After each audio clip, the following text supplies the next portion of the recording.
Okay, welcome to Academy of Tone 117. Well, today we have a very special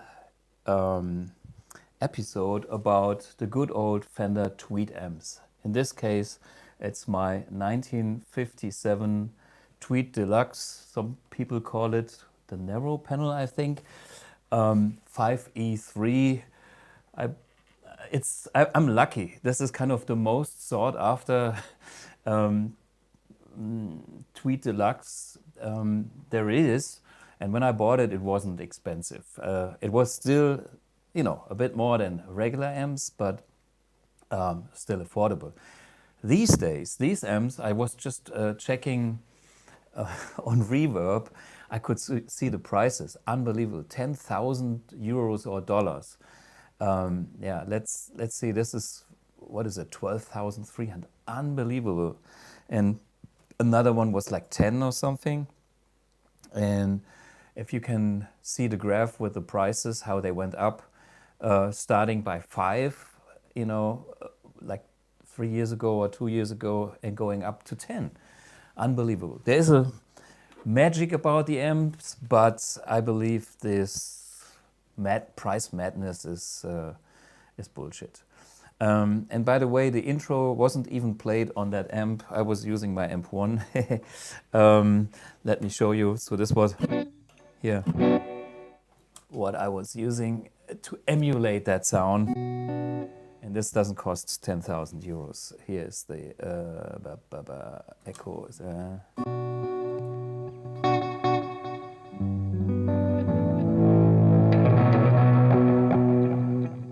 My reverb.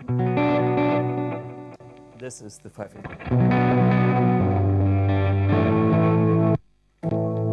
This is this gentleman, and this is my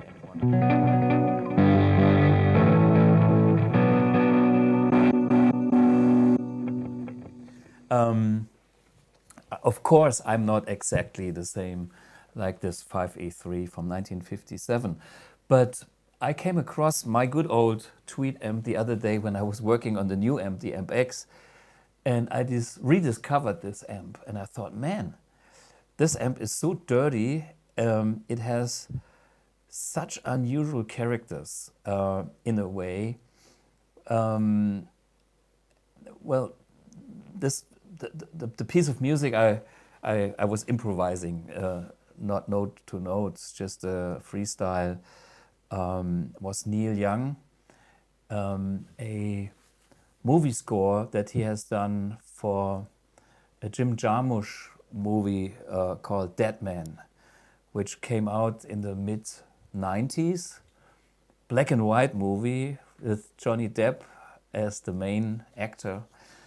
And I was fascinated by the dirt of that sound. It was so, black and white. And there was no orchestra, there was no synthesizer. This was just, this kind of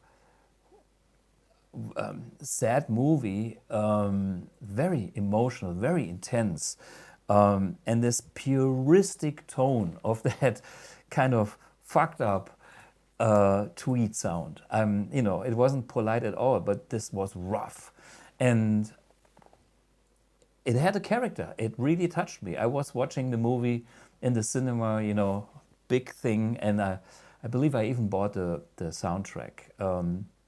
You can find this, today on YouTube, and it's only just this one theme. He does a version where he plays a steel string acoustic guitar strumming, and then plays the electric on top. But there are even parts, bits and pieces in the movie where there's nothing. There's simply that raunchy, dirty.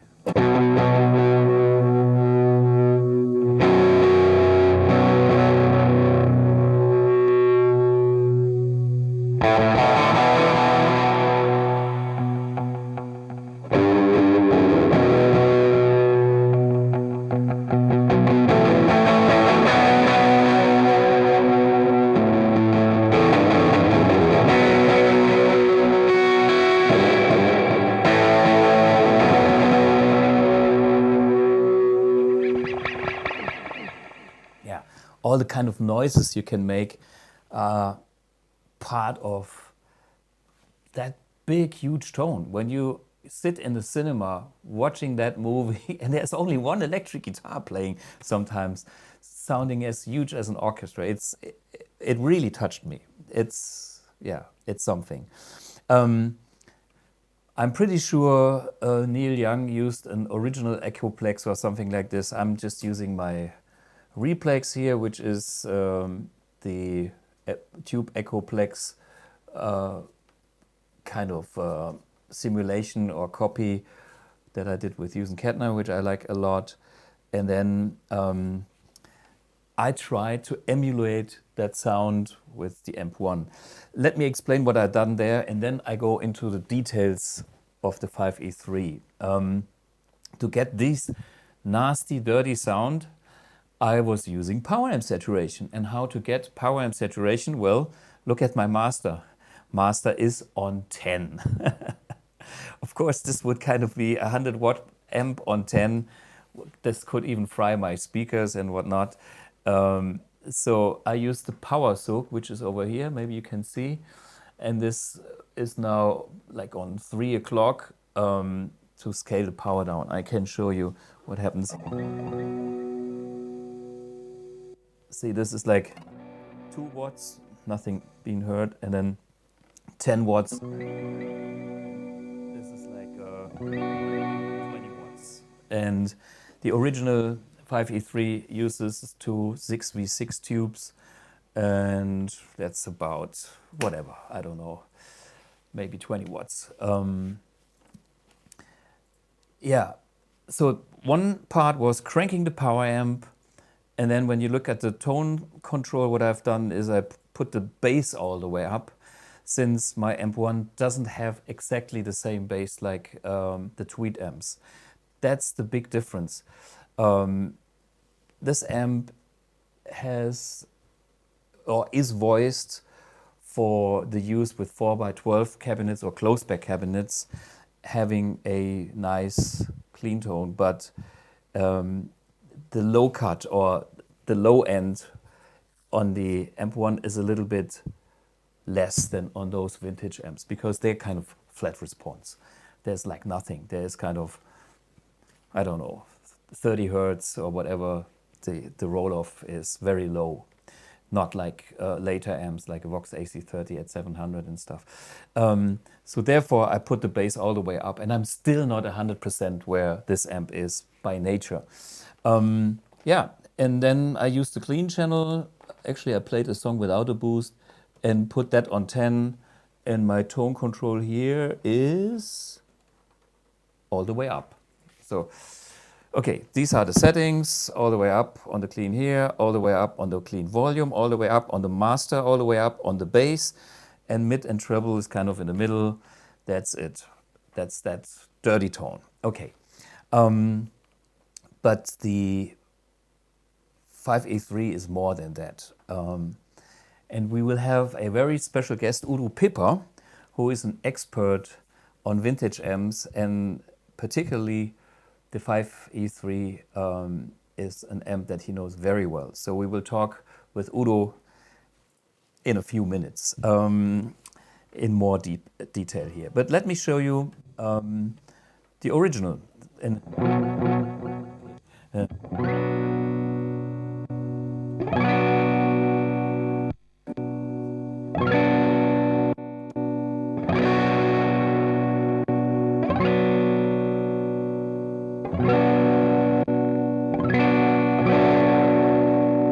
One. 5E3.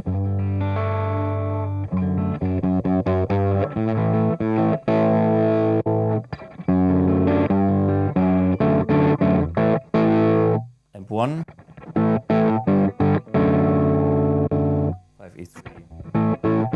Yeah, there's a touch magic here. This is why people pay so much money for it, maybe. Okay, so the way I dialed in this amp, I used, there's like 2 channels. This channel is like a proper guitar input. high sensitivity, low sensitivity, and I guess this was the mic input or another input. Well, does it say something? I have the schematics here. Bright input and normal. Okay, there's bright high and bright low and normal high and normal low. So whatever the normal was. This amp actually, when I tried to check it out, I found that something was wrong. So the first thing I had to do, I had to find out what was wrong with the amp, because one tone control couldn't really get to 0. So when I put this all the way down to 0, now it works. There is like, okay, I need some guitar here as well. So this is like, now it goes to 0, and it didn't. So there was something wrong with my potentiometer. So that's why I printed out the schematics, and then looking at the schematics, you know, it's fun when you see how simple this amp works, and that actually the both inputs are kind of connected with each other. There's no proper mixing stage. So yeah, and I found something was wrong. I had to open it, and I was checking, and I found there was a ground connection which was not proper, and so I had to fix it, and now it's working properly. Do we have my picture from the living room? Yeah. See, this is what you have to do before you have one of those vintage amps in proper working condition. Okay, so back to the amp. See now, this works fine.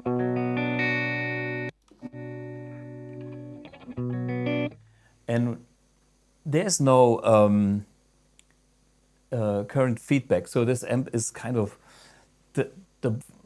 a very basic concept, but this is the magic of the amp. It's so raw. So when I have this bright channel on a very low setting like 1, it's a cool clean tone. You know, in between position 335.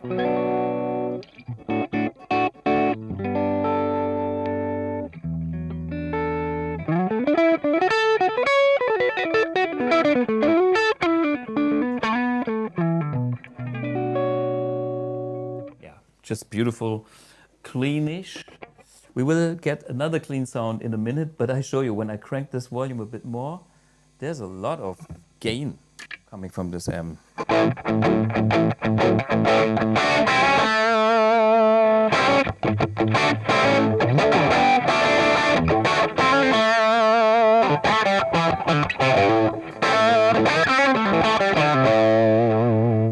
Yeah, this kind of Joe Walsh bite is coming, and at 3,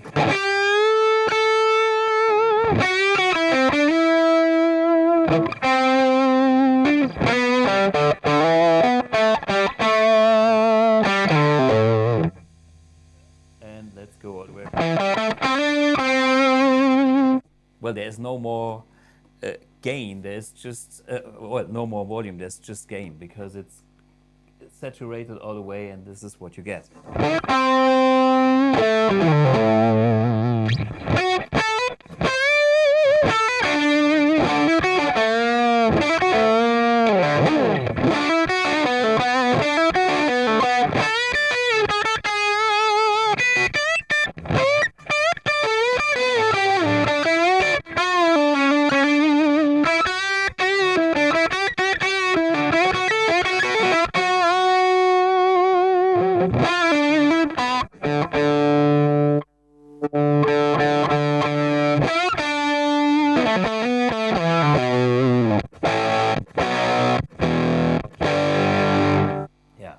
Like on 10, it starts to fuzz out a bit, and well, that's also a tone of its own. Okay, let's check the low input, and we will have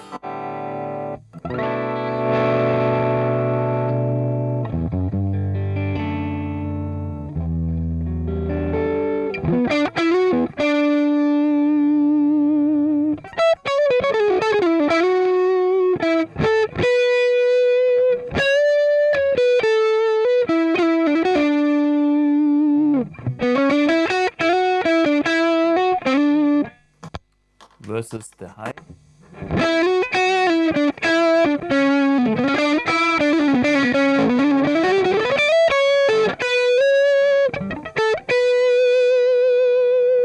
Yeah, Larry Carlton, Mr. 335. I'm not sure which one he would use, but I think the low input sounds also pretty cool. It's kind of rounder, not as trebly.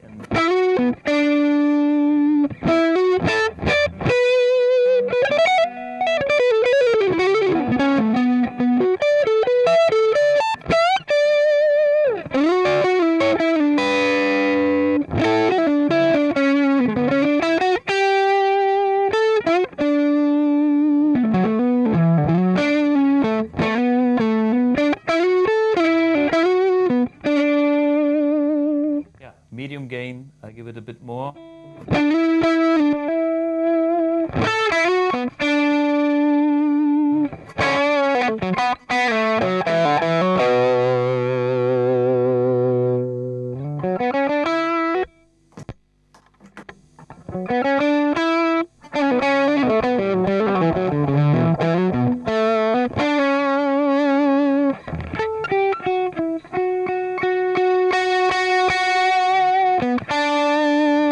Okay, this is with the treble or the tone all the way up. I put this in the middle.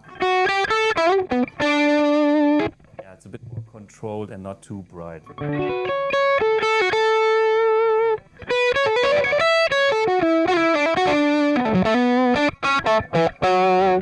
That sounds a bit Larry Carlton to me. Well, I'm not Larry Carlton. I'm a huge fan of this incredible guitar player. I met him once in Luxembourg when I was playing there with my Hendrix project, I guess. And we were playing a blues festival there, or whatever it was. And he was headlining and I was on another stage. Yeah, but we met at the hotel. Nice man.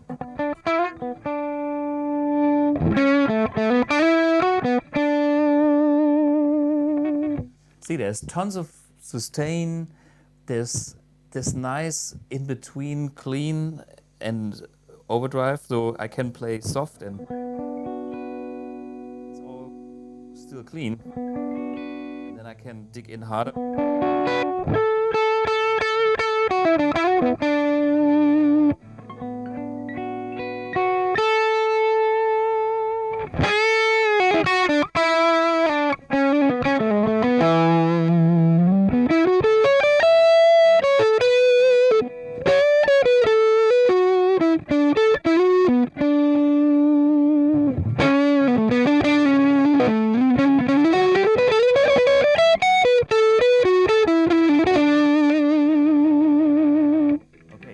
Let's compare that to this input here, which is the normal.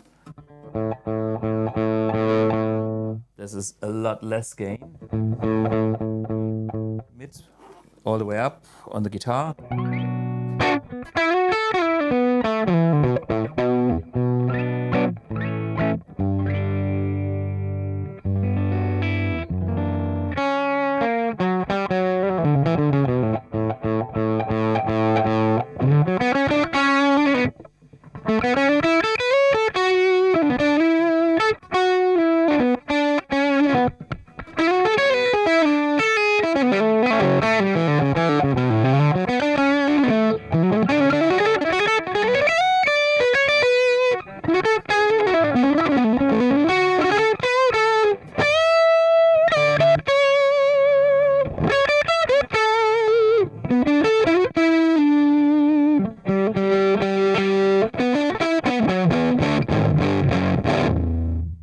See, at the very end, it always kind of fuzzes out. We have a short clip of Larry showing this amp when he was using it in the studio. 1 second. 1 second. Aha. Lucas does find it. Can we find it? Okay, it's coming. Coming. Maybe, maybe not. I'll have a drink. Here with the Tweed. Here's Larry. And I've talked about this before on my website. That's the amp that I used for the Steely Dan sessions. And I don't even remember why and how I brought the Tweed in, because I didn't use it on any other sessions.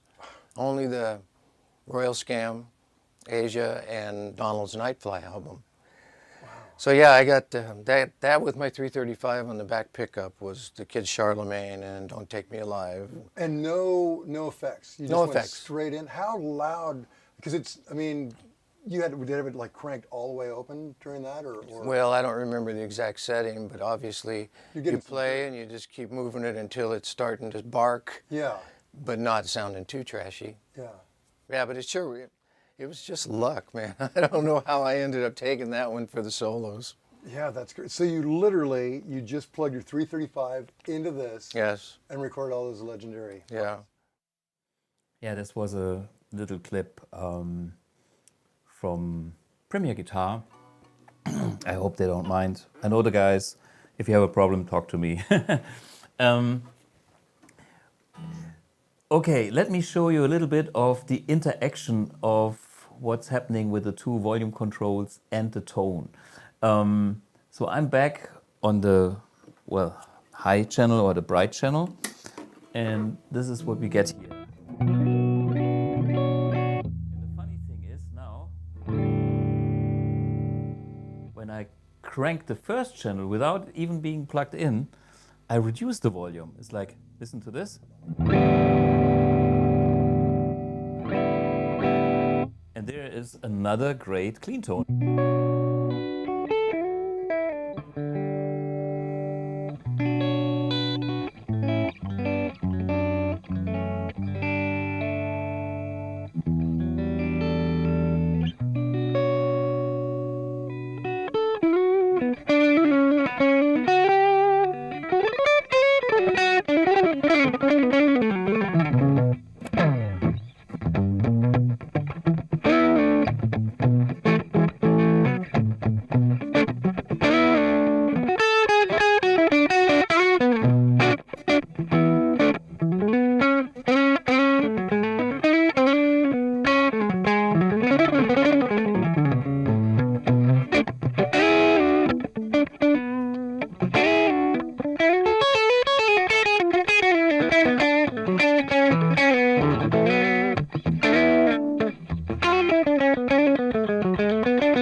Okay, well, weird. This is like on 2 and this is on full. And I have more gain when I turn the first gain down.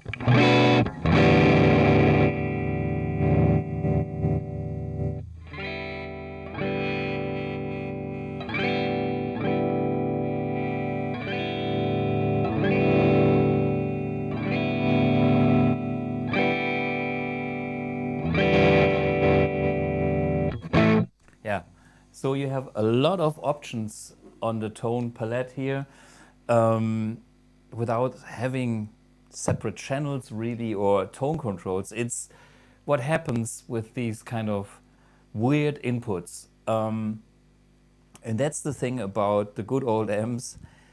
Well, they are so basic, but they still have character, and sometimes, like this one, it's surprisingly flexible. It does a lot more than you expect. It always has this character of being a bit spongy because it has like old school rectifier tube, and the way it's well designed, it's kind of not as stiff as later amps. I can switch to my Silverface Princeton, I guess some 70s here. Is this the one? Yeah, that's the one. And this is using the same output tubes And this is like,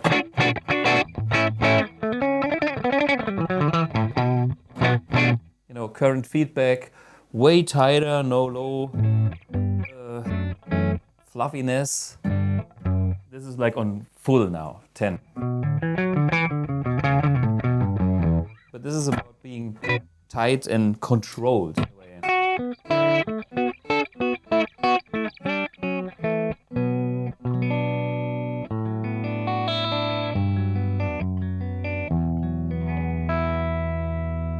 Back to the 5E3.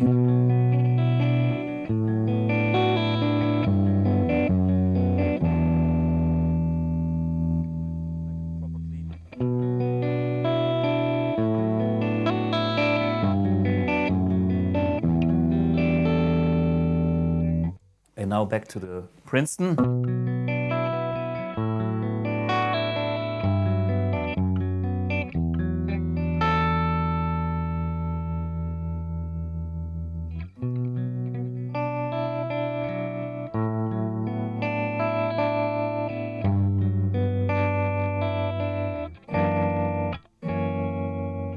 Yeah, nice tremolo here. But you can hear the character is totally different. It's like snappy, funky. This is always kind of, yeah, shimmering highs and not tight, spongy. But that's the quality of this amp. This is why I bought this amp, because of its sponginess and the dirt and the tones in between. Basically, more or less the in-between tones. But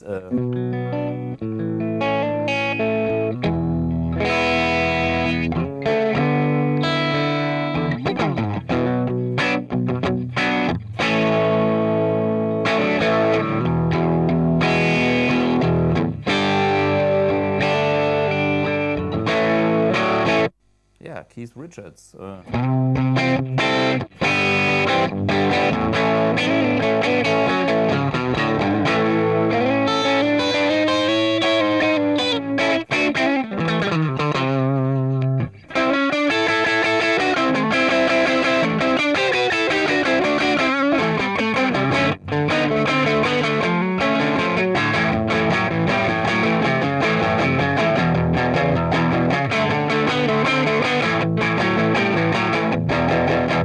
Back to the Princeton.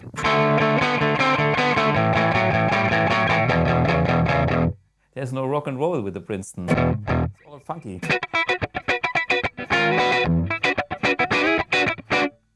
You know, and this thing has rock and roll. Yeah, I like this kind of sagging.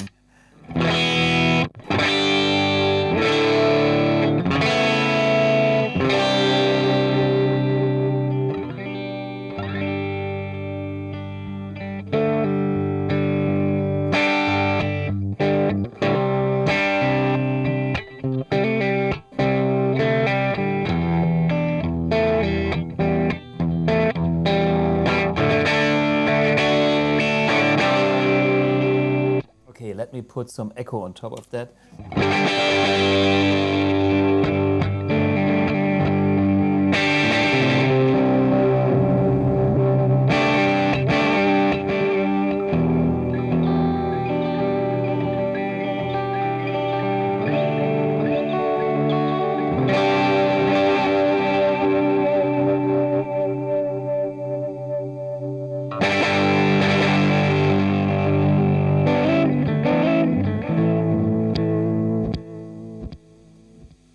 Play my new telly for this. I think that's a great call.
our great studio tool.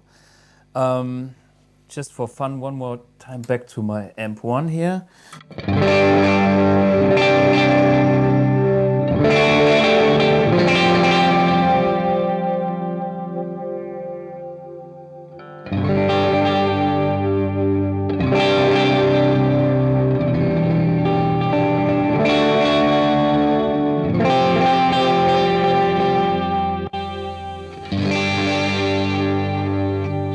Sorry, I was on the wrong amp 1. I wanted to engage this one.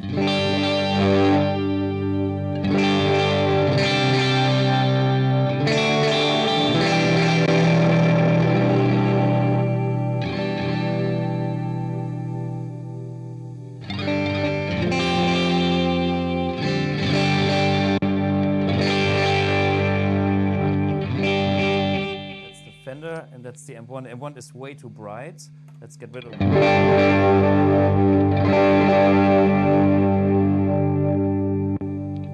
the wrong M1. Scheiße. Okay, let me get rid of the...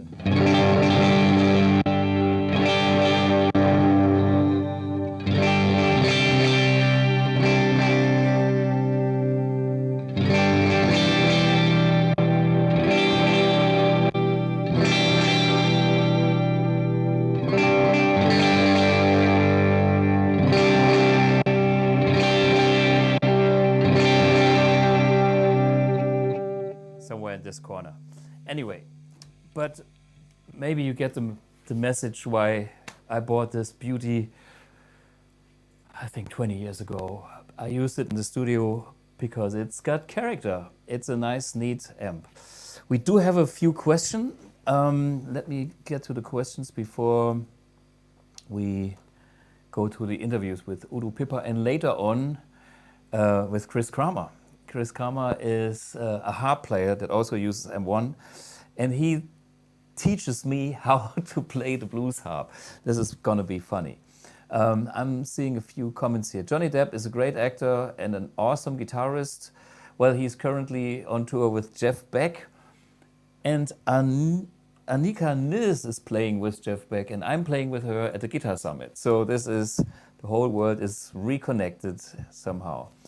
Hardy O writes, Thomas, is it possible to dial in that dirty tone without having the remote one? Any other power soak recommended? Well, you could have other power soaks, but this one is the easiest. You could also use MIDI to send that kind of power soak value to the amp 1 and get the same effect. If a recommendation for power soaks, as you know me, I'm not the biggest fan of power soaks because they all take away some of the interaction with the speaker, and my power soak doesn't. So, you know, my power amp still sees the speaker as it is without any break in between, like resistors, and maybe there's some artificial extra bass. They call it reactive load, but it's not as reactive as a real speaker. Sorry, guys.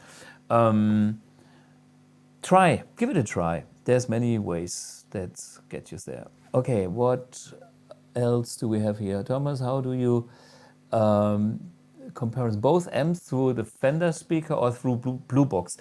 As usual, I'm using the Blue Box, which is over here, and today I'm on the Tweed 112 sound, which is this one here, and it's taken from this speaker. So it is exactly this setting is taken from my Tweed Deluxe speaker. So this is what you get. And actually I like that tone in the Blue Box a lot too, because it's pretty good for what it is, going direct, and so we can definitely compare only amplifiers without speakers. And of course, this thing in the room sounds massive because Fender, Tweed housings, they are like acoustic guitar resonance, resonator in a way. And the Blue Box is giving you a direct signal that would be picked up in front of the speaker. So it doesn't really give you the 3D, so you have to do it kind of artificially in the mix. But for a direct miking sound, it's pretty close to what I can achieve with a good mic, which I've done for creating this tone in the Blue Box. But this is great to compare amps. Wait a minute, I go to my amp because it's amp 1 is less noisy than those vintage amps. So yeah, this is the setup. As usual, I'm using the amps and then the Blue Box for you direct. Okay, how old is that twin amp? Yuko from Finland. Are you talking about that twin on the bottom there? You actually can't see it. It's a silver face twin. I have to ask somebody. It's somewhere. I have a Fender twin. Yes, it's there. But are you talking about this amp? Because I can't imagine, because you actually don't see that amp. How much does my 61 Strat weight? That's a good question. I think I put it on the scale once, 3,600, 3.6 kilograms. I have to do it again before I talk bullshit, but it is not too light, not too heavy, it's just perfect. That's why I play it all the time. It sounds perfect, it is perfect, it's my guitar. Yeah, and they're usually 3.5 for this area. I don't like them too heavy, and you know, some people like this stiff, heavy Strats, but this is not what I like because it hurts my back. It's probably good for the sustain, and if they are too light, on the other hand, they might sound snappy and airy, but they are missing some of the foundation. So I like them medium. Okay, Nakuda 9 MIDI cable. When can we see some at Sweetwater, US? Well, if we do have MIDI cables in the US, no problem. So if you tell me there is no MIDI cable at Sweetwater available, I need to double check. Please ask Sweetwater. We have them in stock in America. It's not on us, it's just Sweetwater asking to get them back in their shelves. And it's not an expensive item either. So it's not about money. Please, yeah, double check with Sweetwater, as they are usually a very customer-friendly company, and ask them to get the MIDI cable, because they are in stock. I'm totally sure. I could double check my inventory list of the American warehouse, but I've seen those the other day. So yeah, please double check with them. And if not, send something to us, like service at BluGuitar or YouTube at BluGuitar, any of our emails, and we make sure that they get them back in stock.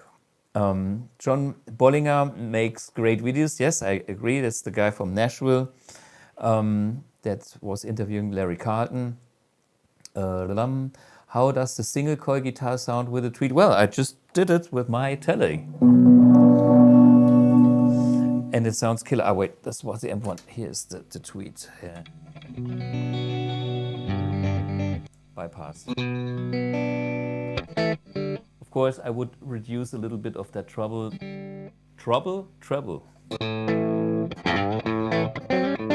And I like it actually when it's a bit bitey hot. But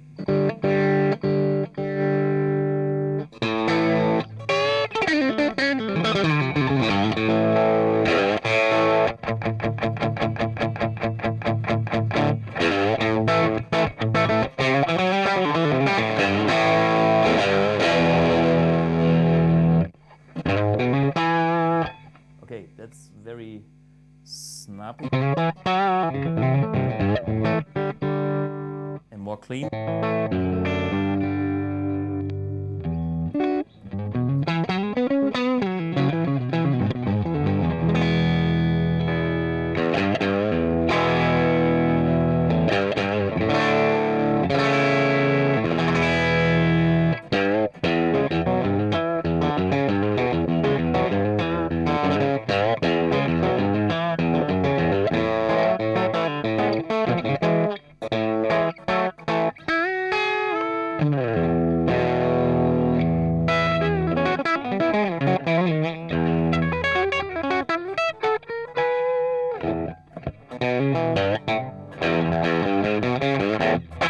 Yeah, fun.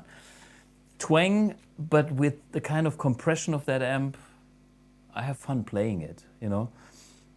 I like it. Okay. They say out of stock.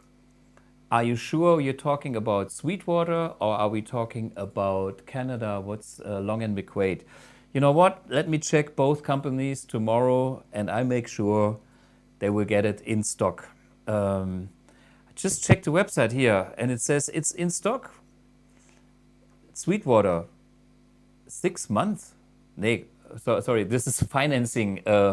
Yeah, Lucas, our video guy, while we doing the live stream, he is shopping on Sweetwater. Usually when I show some of my best pedals here, while I do the episodes, he's spending all his money buying the pedal because he thinks, man, this sounds so great. I have to get that pedal that I was just demonstrating. And then he buys it. And next week he comes back and says, yeah, I bought the pedal that you talked about.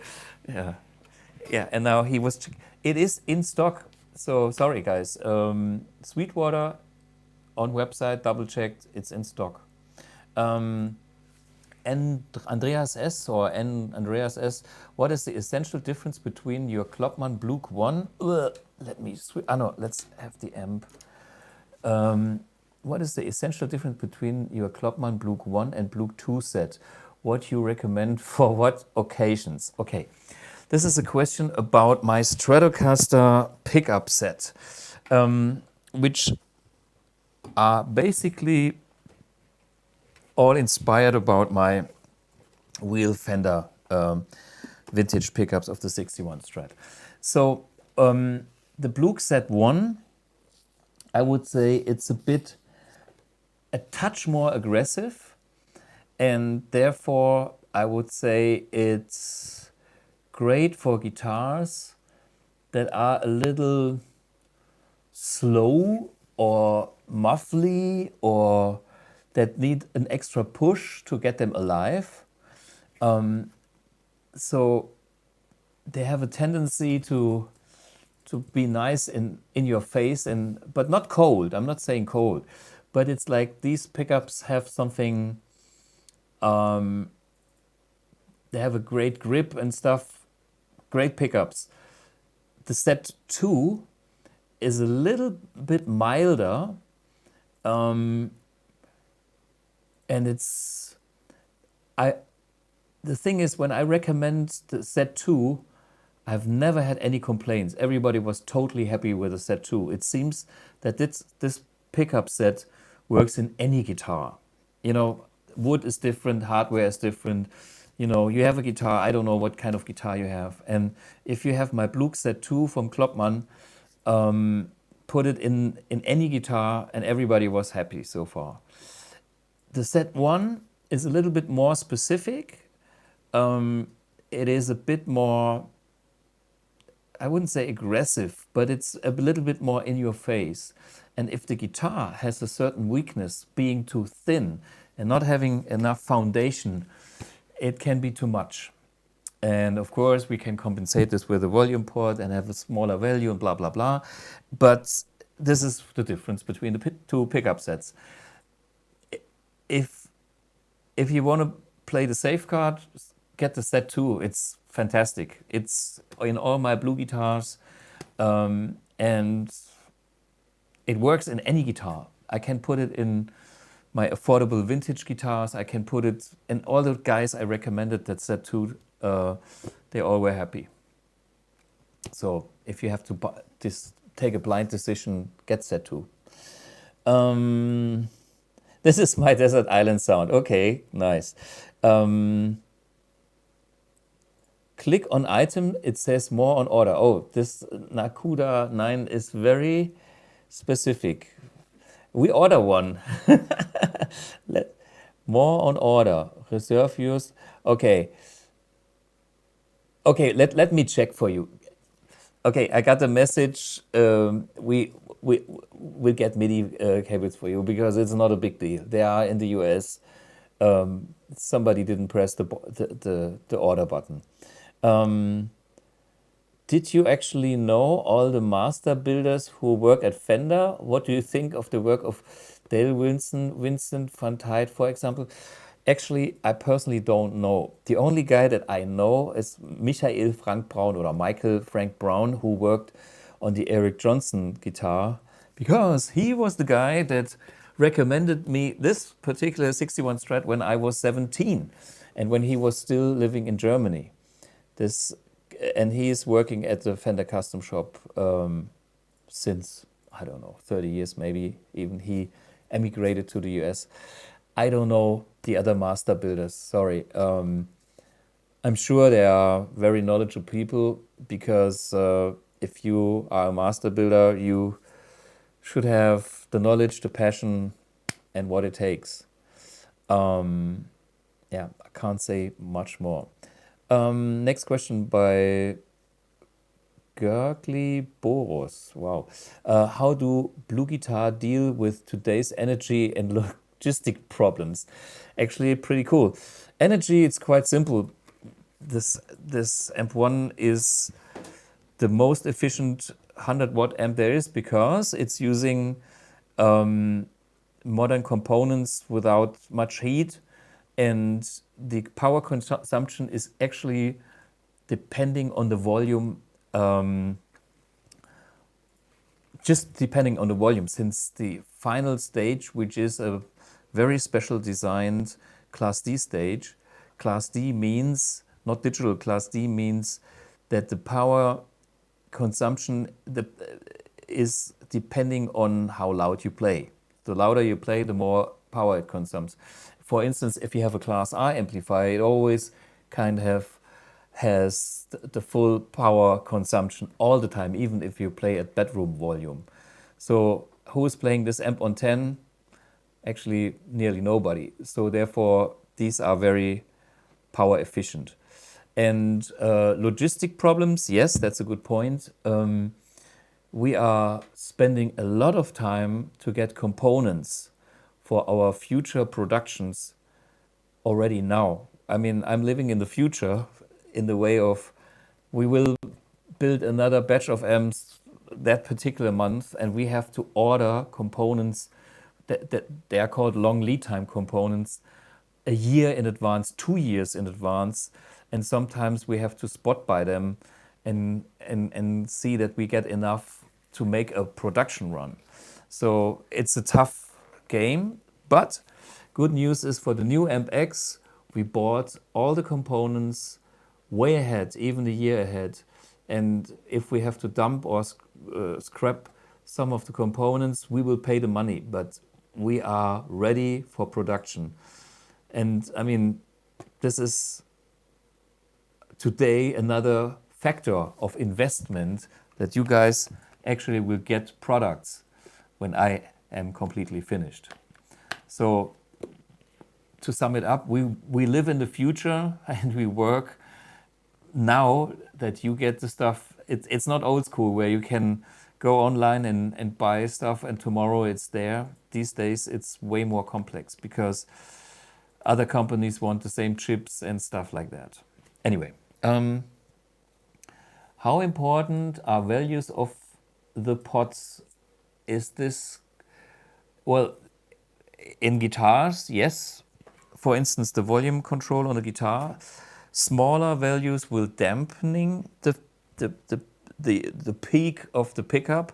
There's like a resonance curve, and the smaller the value, this is like a 250 pot. Some of those have only 230 kilo ohms. This will kind of flatten the curve a little bit and make it more mild. And if it's higher value, it will be brighter and it will move the peak of the pickup. It's very important. And you can use all these parameters to get your tone. You know, if something, there's an easy fix. If your guitar is too bright, change the volume pot. Or look at stuff like that. And by the way, Udo Pipper, who will be with us in a minute, he's the expert on that. Okay, more questions. Ty Thomas, a bit late joining, but what do you think about the Fender Riviera era? I love my Princeton Reverb too. Had the capacitors and tubes replaced. Sounds great. Yeah. I mean, Paul Rivera, he brought, you know, it's kind of a attempt of Fender to go into the boutique modern era. This is the way I look at the whole thing. For me personally, is I'm more the, the, the vintage guy. I'm as you know me, I play my 61 Strat and I have my old GTM 45 in the corner and all these older amps that are having the old tone. And even with BluGuitar, my amps are modern designs, but they have old classic tones. At least there are sometimes based around those. I'm not talking about the Iridium because the Iridium is a modern amp and a modern tone. So, when I started with the Amp 1, people blamed me that this amp is not as bright as some modern clean channels and stuff like that. And well, it is more like my 64 Fender Super Reverb that is in the corner over there. And I was just A-Bing the Silver Edition, the first one, with the Super Reverb, and it's pretty close. Closer than the Mercury. And I tried to make the Mercury towards that direction, but it's tighter, it's a bit more modern. And so I would say the Mercury is a little bit more like Riviera era. But hey, this is all a personal combination of how you play the guitar, what pickups you're using, what approach you have. So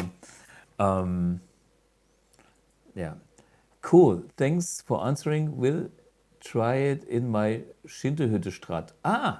Okay, Schindehütte Strat and Schindehütte Les Paul. Andreas Schindehütte is a German luthier making killer paint jobs and more, as you can see, and Strats. By the way, he has some bodies which I could ask if they are painted. 2 years later? Well, we will see. Hi Thomas, I was wondering which strings do you use on your Strat and what gauge? I use Ernie Ball hybrid slinkies. Do I have some here? I don't have spare strings. Man, see how risky I actually am. Used to have some. Well, then Ernie Ball hybrid slinkies, which is a hybrid set of 9 to 46. So this is 9th to make the bending easy. And then there's 10th on the lower strings. So it's 9, 11, 16, 26, 36, 46. I was told to play those strings by my hero Peter Weihe when I was like 20 and said, boy, you play those strings, they're good for you. You play Strat. And I don't regret it. I still play them. I got used to them. And here we are, 30 years later or whatever. Strings, rock guitar vibes. Are you satisfied with the Amp 1 pre-orders? Yes, I'm not talking much about AMPX. We are talking about amp pre-orders because we have already enough pre-orders. Yeah, it's me that I have another round of getting AMPX maxed out, which is time consuming, but it's all for you guys because it will have that sponginess of that amp. This is what I was doing the other week and I got some inspiration for that. So AMPX can be tweed to metal, the total opposites. It is a technological masterpiece with crazy, crazy, crazy stuff. You will see. Just be patient and bear with me. Okay, fast. Last questions here. I think Joe Bonamassa plays different Fender Tweed, right? He plays high-power Tweeds, from what I know, Twins. But I think I think Joe Bonamassa has every Tweed amp. At least when I see pictures at home, you have to see what he is currently using, because he's kind of switching stuff. I know that high-powered Tweed Twins, I heard that he was using those at a certain time, like Keith Richards. I had a replica of those as well, which I sold. Good amp though, but you know, I'm more a Marshall guy. I had too many amps. When I moved house last year, I sold it because I have too much. In any case, he likes the Fender Tweeds very much. Okay, I understand why he likes the Fender Tweeds, because they have some character. Okay, Flores Design. What do you think of a 4-channel amp like GVM 100? Well, it's a great Marshall. It's probably the Marshall GVM is probably the best multi-channel tube amp for dedicated rock players. I like it.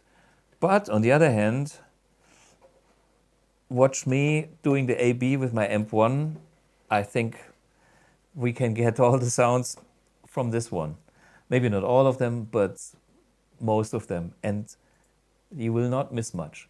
So I like that amp, and I have done a few comparisons. For the German guys, if you watch session music from Frankfurt, Olli, he is Mr. GVM. And I think we have a video in German where I had the AB with, I can't remember, was it a classic channel? But then you can see he is playing, I was switching, and at a certain point he was not sure which amp he was playing. So, yeah, Marshall is in Amp 1, no worries. Okay, last question here. What is your preferred treble bleed for the Strat? Okay, I'm very simple, because when I was young, I did a simple mod.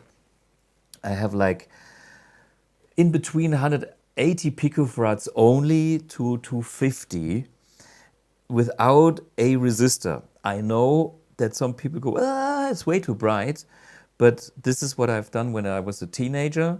And I use it as an effect, so I can have the bright sounds on low volume settings.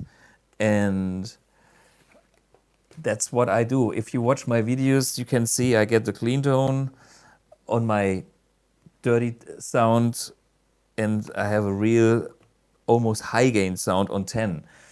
And this works fine with this 250 picofarad value for the Strat. That's what I have chosen, 220, 250, 180, depends a little bit on the pickups, but in that range. That was my treble bleed. By the way, there is another episode of Academy of Tone. In the very early days, look for it like episode 2 or 3, I'm talking about treble bleed, and I actually have a switch where I can show you what happens.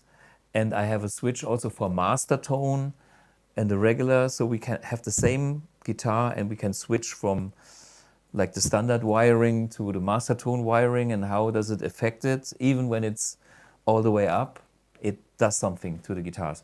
It's a matter of taste. I found my way and you have to find yours. Okay, ladies and gentlemen, now it's time. We have a very, very special guest here, Udo Pipper.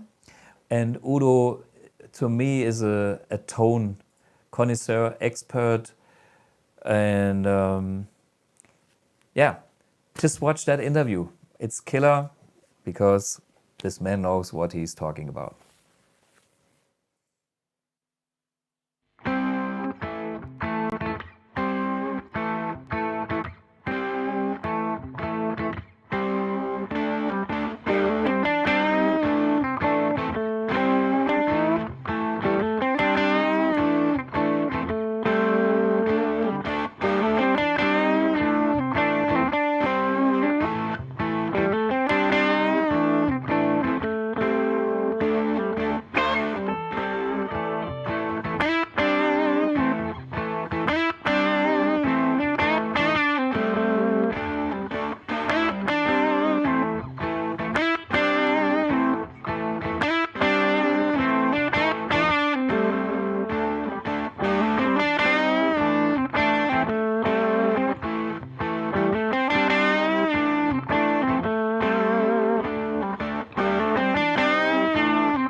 Ladies and gentlemen, Mr. Udo Pipper, the man of the good tone.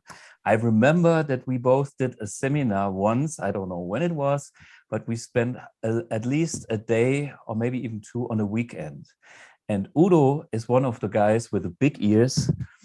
I always trust his taste and I always trusted his tone. And of course, today's topic is about the 5E3 Tweed Deluxe, but I think Udo is an expert when it comes to amps and guitars in general. One more word about Udo. He is a columnist for the German magazine Guitar und Bass for ages. I don't even know how many years, but I have seen so many articles written by Udo. I have seen him on television, and he has music projects. Udo is one of a kind guy, and he's always got great taste, great tone. And this is why we need to talk. Udo, welcome. What did you start to care about the Fender Tweed amps? Thank you, Thomas, for the kind words, and I'm pleased to be here. Thank you very much. Yeah, I'm a big fan of the 5E3 amplifier, and the first one I ever saw was in London. I was working at the Church Studios at the time for a couple of weeks, and I went to Denmark Street. That's a place where all the music stores are in London. Yeah, I remember. Yeah, was very excited. It was a very, very fine place. And I walked into a shop and saw this little rabbit box and asked what's all about. And he said, it has no tubes and has no speakers, but it's German day and you can get it for 400 Deutschmarks. Oh. So I paid 400 Deutschmarks and put it back to the studio and put it back to Germany in the plane on the wardrobe, and had no idea how to can make it work. And a couple of weeks later, it rang at the door of my recording studio back in Frankfurt. And opened the door, and there was the huge guy with a deep voice, hello, and it was Aspen Pittman. Oh, I was surprised because he was renting a little flat in Frankfurt back then. It was beginning of the 90s, and he was keen to visit all the eastern states for buying tubes, you know. Yeah, and, sure. After the wall fell down, you can buy tubes everywhere. And Aspen Pittman was the man of groove tubes. Of groove tubes, the founder and the master of tubes. Master, you know. And he told me how to restore this little old amp, and I got it right. And I remember I took it to a rehearsal, and we had a female singer, and this little amp was perfect for her because I was always too loud. And after the rehearsal, she came up to me and gave me a kiss. And said, that was the first time your guitar sounded really, really right, because what's small amp but punchy and worked perfect. I put in an old vintage 30 Celestion speaker and new tubes and some components, and that was it. It's a very simple amp. Yeah. So, I mean, we know that people like Larry Carlton, Joe Walsh, who all played this kind of amp. Do you know Neil Young? What else comes to mind? Yeah, the first time I noticed really the sound of the 5E3 was when Matthias Schindehütte, Matthias guitar builder from Frankfurt, who actually painted this gold top. Yeah, this is his Matthias. Yeah, he's a great guitar builder and a good friend. And unfortunately, I see him that much because I live in Cologne now, and he's in Frankfurt. And we see as rare. And but I was at his home, and he played an album to me by Donald Fagen called The Night Fly. Oh, of course, I know. And yeah. I listened to this guy who played the guitar, like some licks in between the lyrics. It was fantastic, and the sound was so great. And he said, that is Larry Carlton. And a couple of years later, I met Larry Carlton in person at the Arlen Jazz Festival. He was playing there with this band Foreplay. And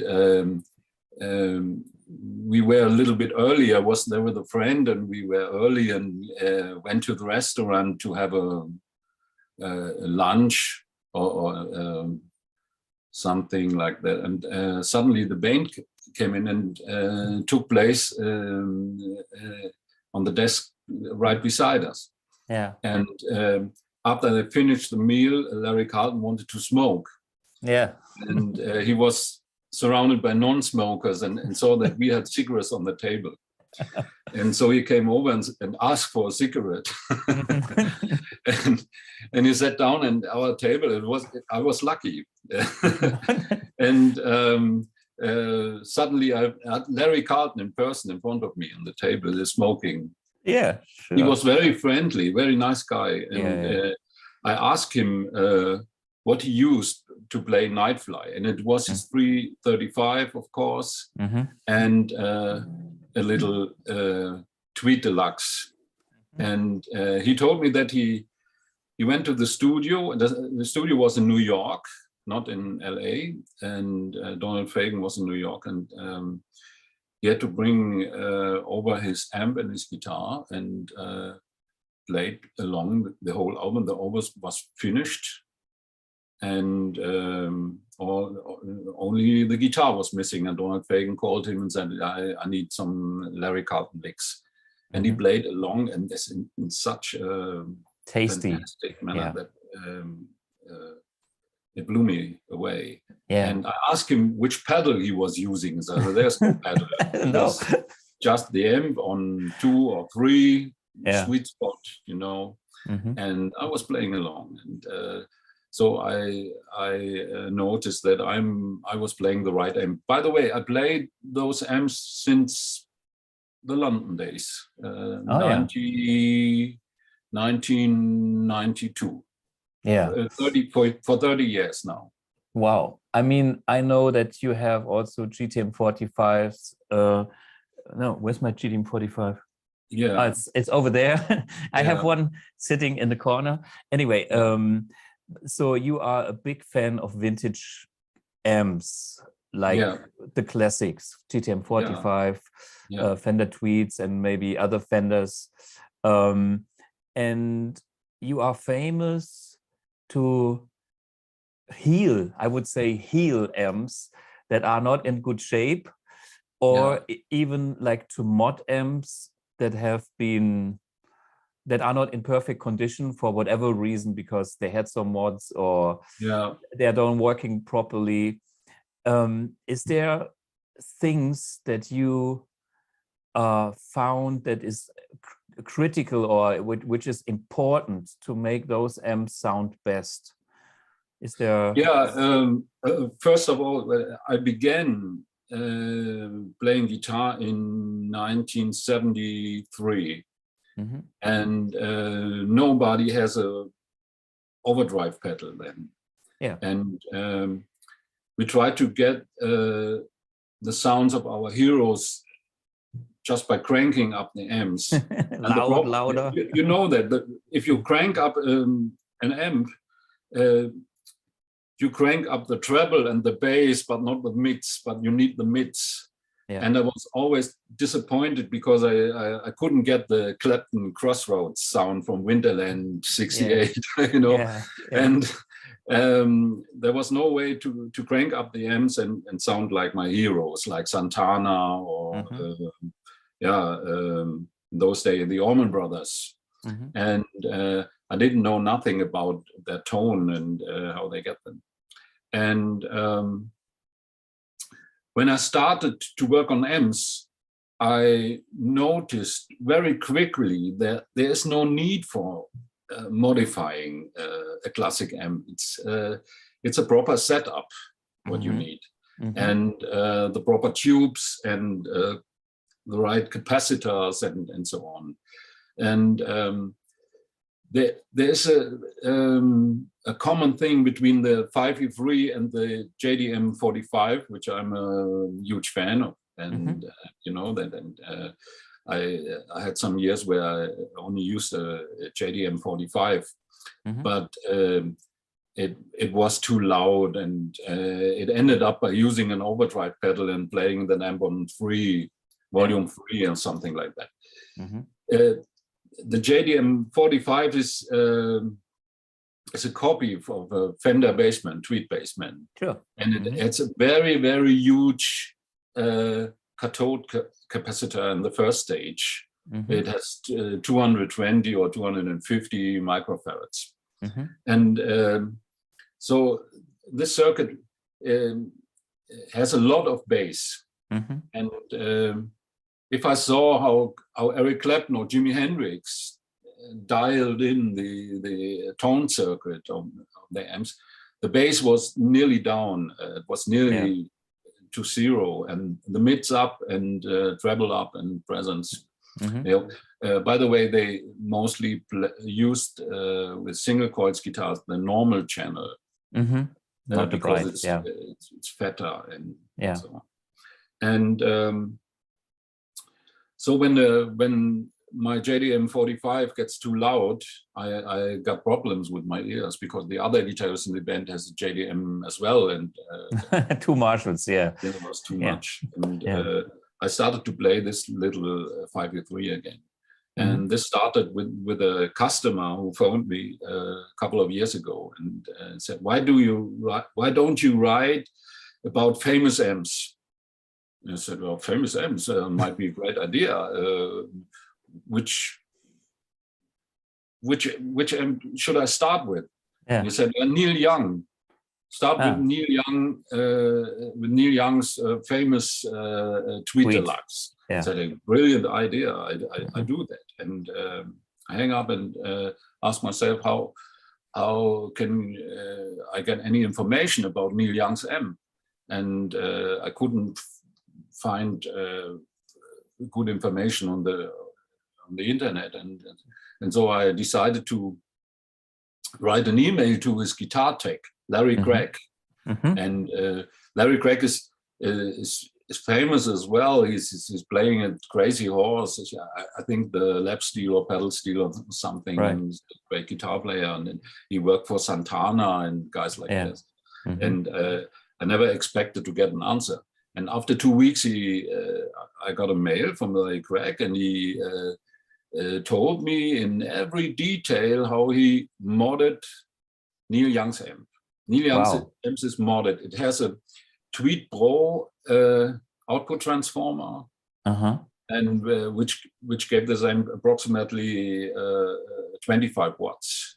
Yeah, more. It has a ceramic Jensen speaker, which is reconed by Tone Tubby. And he uses 6L6s. Bigger output tubes. For fatter, louder tone. And he's using a line out after the amp and send it to bigger amps. So he's using, at least he's using the Tweed Deluxe as an overdrive pedal. He's using the overdrive, the saturation of this amp to send it in a couple of other amps, a Tweed Twin and a Tweed Tremolux and a huge transistor power amplifier and so on. And so he got, I think, 140 dBs on stage. And so I tried to build first, to rebuild the Tweed Deluxe of Neil Young with 6L6s and bigger transformers, and it went up very well. It was a great amp, but some customers, I built 6 or 8 of those amps, and mostly the customer brought them back and said it's too loud, it's too loud. And so I went back, and now I'm building 5V3 stock with a slight changes. Yeah. 6V6 is enough for most people. And you told me that this kind of category of wattage is very sought after today. People want that small wattage amps these days because we're getting older and we play small venues and not the big stadiums. Yeah, it has to do with the sweet spot of those amps, because if you're playing a twin reverb in a rehearsal room on 1.5 volume setup and use pedals, it's not the same tone as when you play a Fender amp. The sweet spot of all blackface amps is between 4 and 6. And the sweet spot on a Tweed Deluxe is on 2 or 3. Yeah, look at this. It's on 2 point, Yes. Anything beyond that falls 2.5. This is maximum. The sweet spot where Larry Carlton plays his Tweed Deluxe. You get if you touch the string softly, it's still clean, and you can touch the string harder, and it's you get this sweet saturation, which always sounds like this is common with the JDM 45, and which got my attention is you know this little noise like a kiss. If you touch a higher string, it's like and this is what I like. You can hear this by Larry Carlton. Billy Gibbons is another user. I think the Blue Jean Blues from Fandango album was a 5V3 with a hardtail 55 Stratocaster.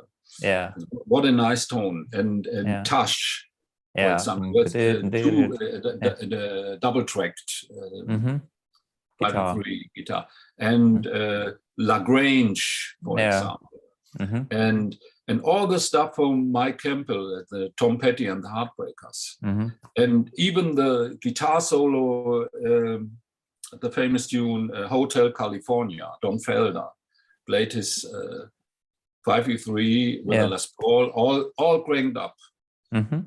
And very, very nice tone. And I saw in the early 90s, I saw Lenny Kravitz in Frankfurt, in a small club called Butch Cup.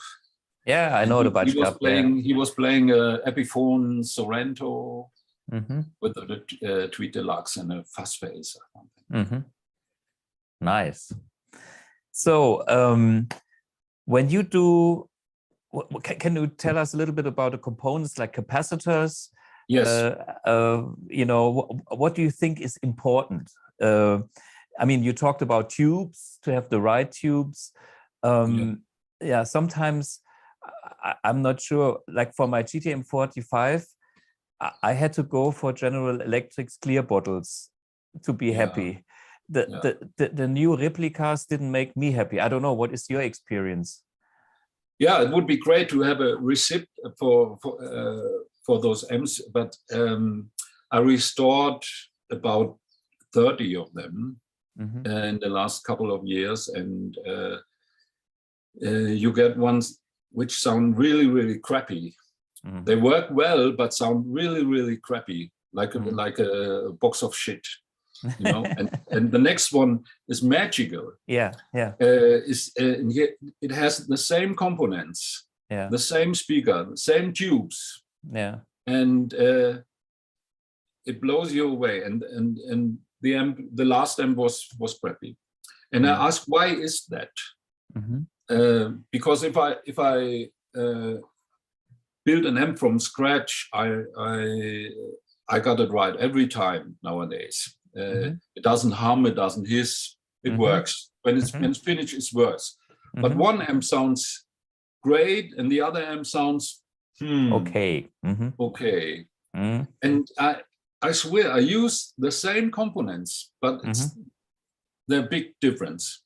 So I asked myself, why is that? And I was working for 6 years at Stereo Hi-Fi magazine, and I met some people there in the industry who told me about direction, cables, power grid voltages, and so on. And I asked myself, maybe it is not the amp, which sounds crappy. Maybe it's my wall power, or I have the fuse in the wrong direction. Believe it or not. And the cable. The cable. If you the old amps had a ground switch. This one, and, yeah. And we don't need that because we can put the cable in both directions. Yeah. So if you change the direction, it can change the sound. Yeah. It's some slightly differences. And I was in search for the magic of the 5U3, and I can tell you the magic is in every component. In every component. Yeah. This is true. It's not only the tubes, or at least I changed the pots from CTS to alpha, and it sounds better. And things like that. I show you some of the original components. One is the yellow mustard. Astron. The yellow Astron was the magic coupling cap for those amps. It's very, very clear. You can turn up the amp a little louder before it saturates, and it's fantastic. And it's the right bass response, and the treble is very smooth, and so on. But you cannot find them anymore, and most of them are unfortunately are suffering from leakage. So they don't work. Yeah, they don't work anymore. Yeah. The second best is because they never fail. The blue model from the black phrase amps. Great capacitor. It has equal qualities to the yellow Astrons, but a little bit more mid response, perhaps. The closest you can find recently is the red Jupiter. You can buy it from Tube and Doctor in Worms, and it was a huge step forward for me when I find those. They have the character of those amps, and very important, and that's what I always use if I can find one in USA, is the Cornell Dubilier or Sangamo treble caps, the domino cap. Okay, It's a totally different treble response. And of course, the Carbon Comp Alan Bradley resistor. I still can find them. And you know, the 5V3 is cathode biased. It's auto biased, and I use these ohmite resistors, 5 to 10 watts. You can still find them. Unfortunately, they are recently very expensive, 10 euros for them. And what is also great was the Astron Minimite electrolytics in those amps. Mostly they don't work anymore because they dry out, and so I use Philips vintage capacitors instead of those from the 70s. You can buy 100 of these for 30 euros. Money. That's and good. They work very, very well. Tubes is the best tube you can find for those amps is the RCR. Black plate. Those, and but they are so rare. It's in here. I'm happy it's in here. this pair is broken. I can't use it anymore. I had no power, and so I use whatever I can find. The tubes. You can't buy tubes anymore. And, unfortunately, I use JJs and TADs if they are available. I buy what is available. And the another important thing is the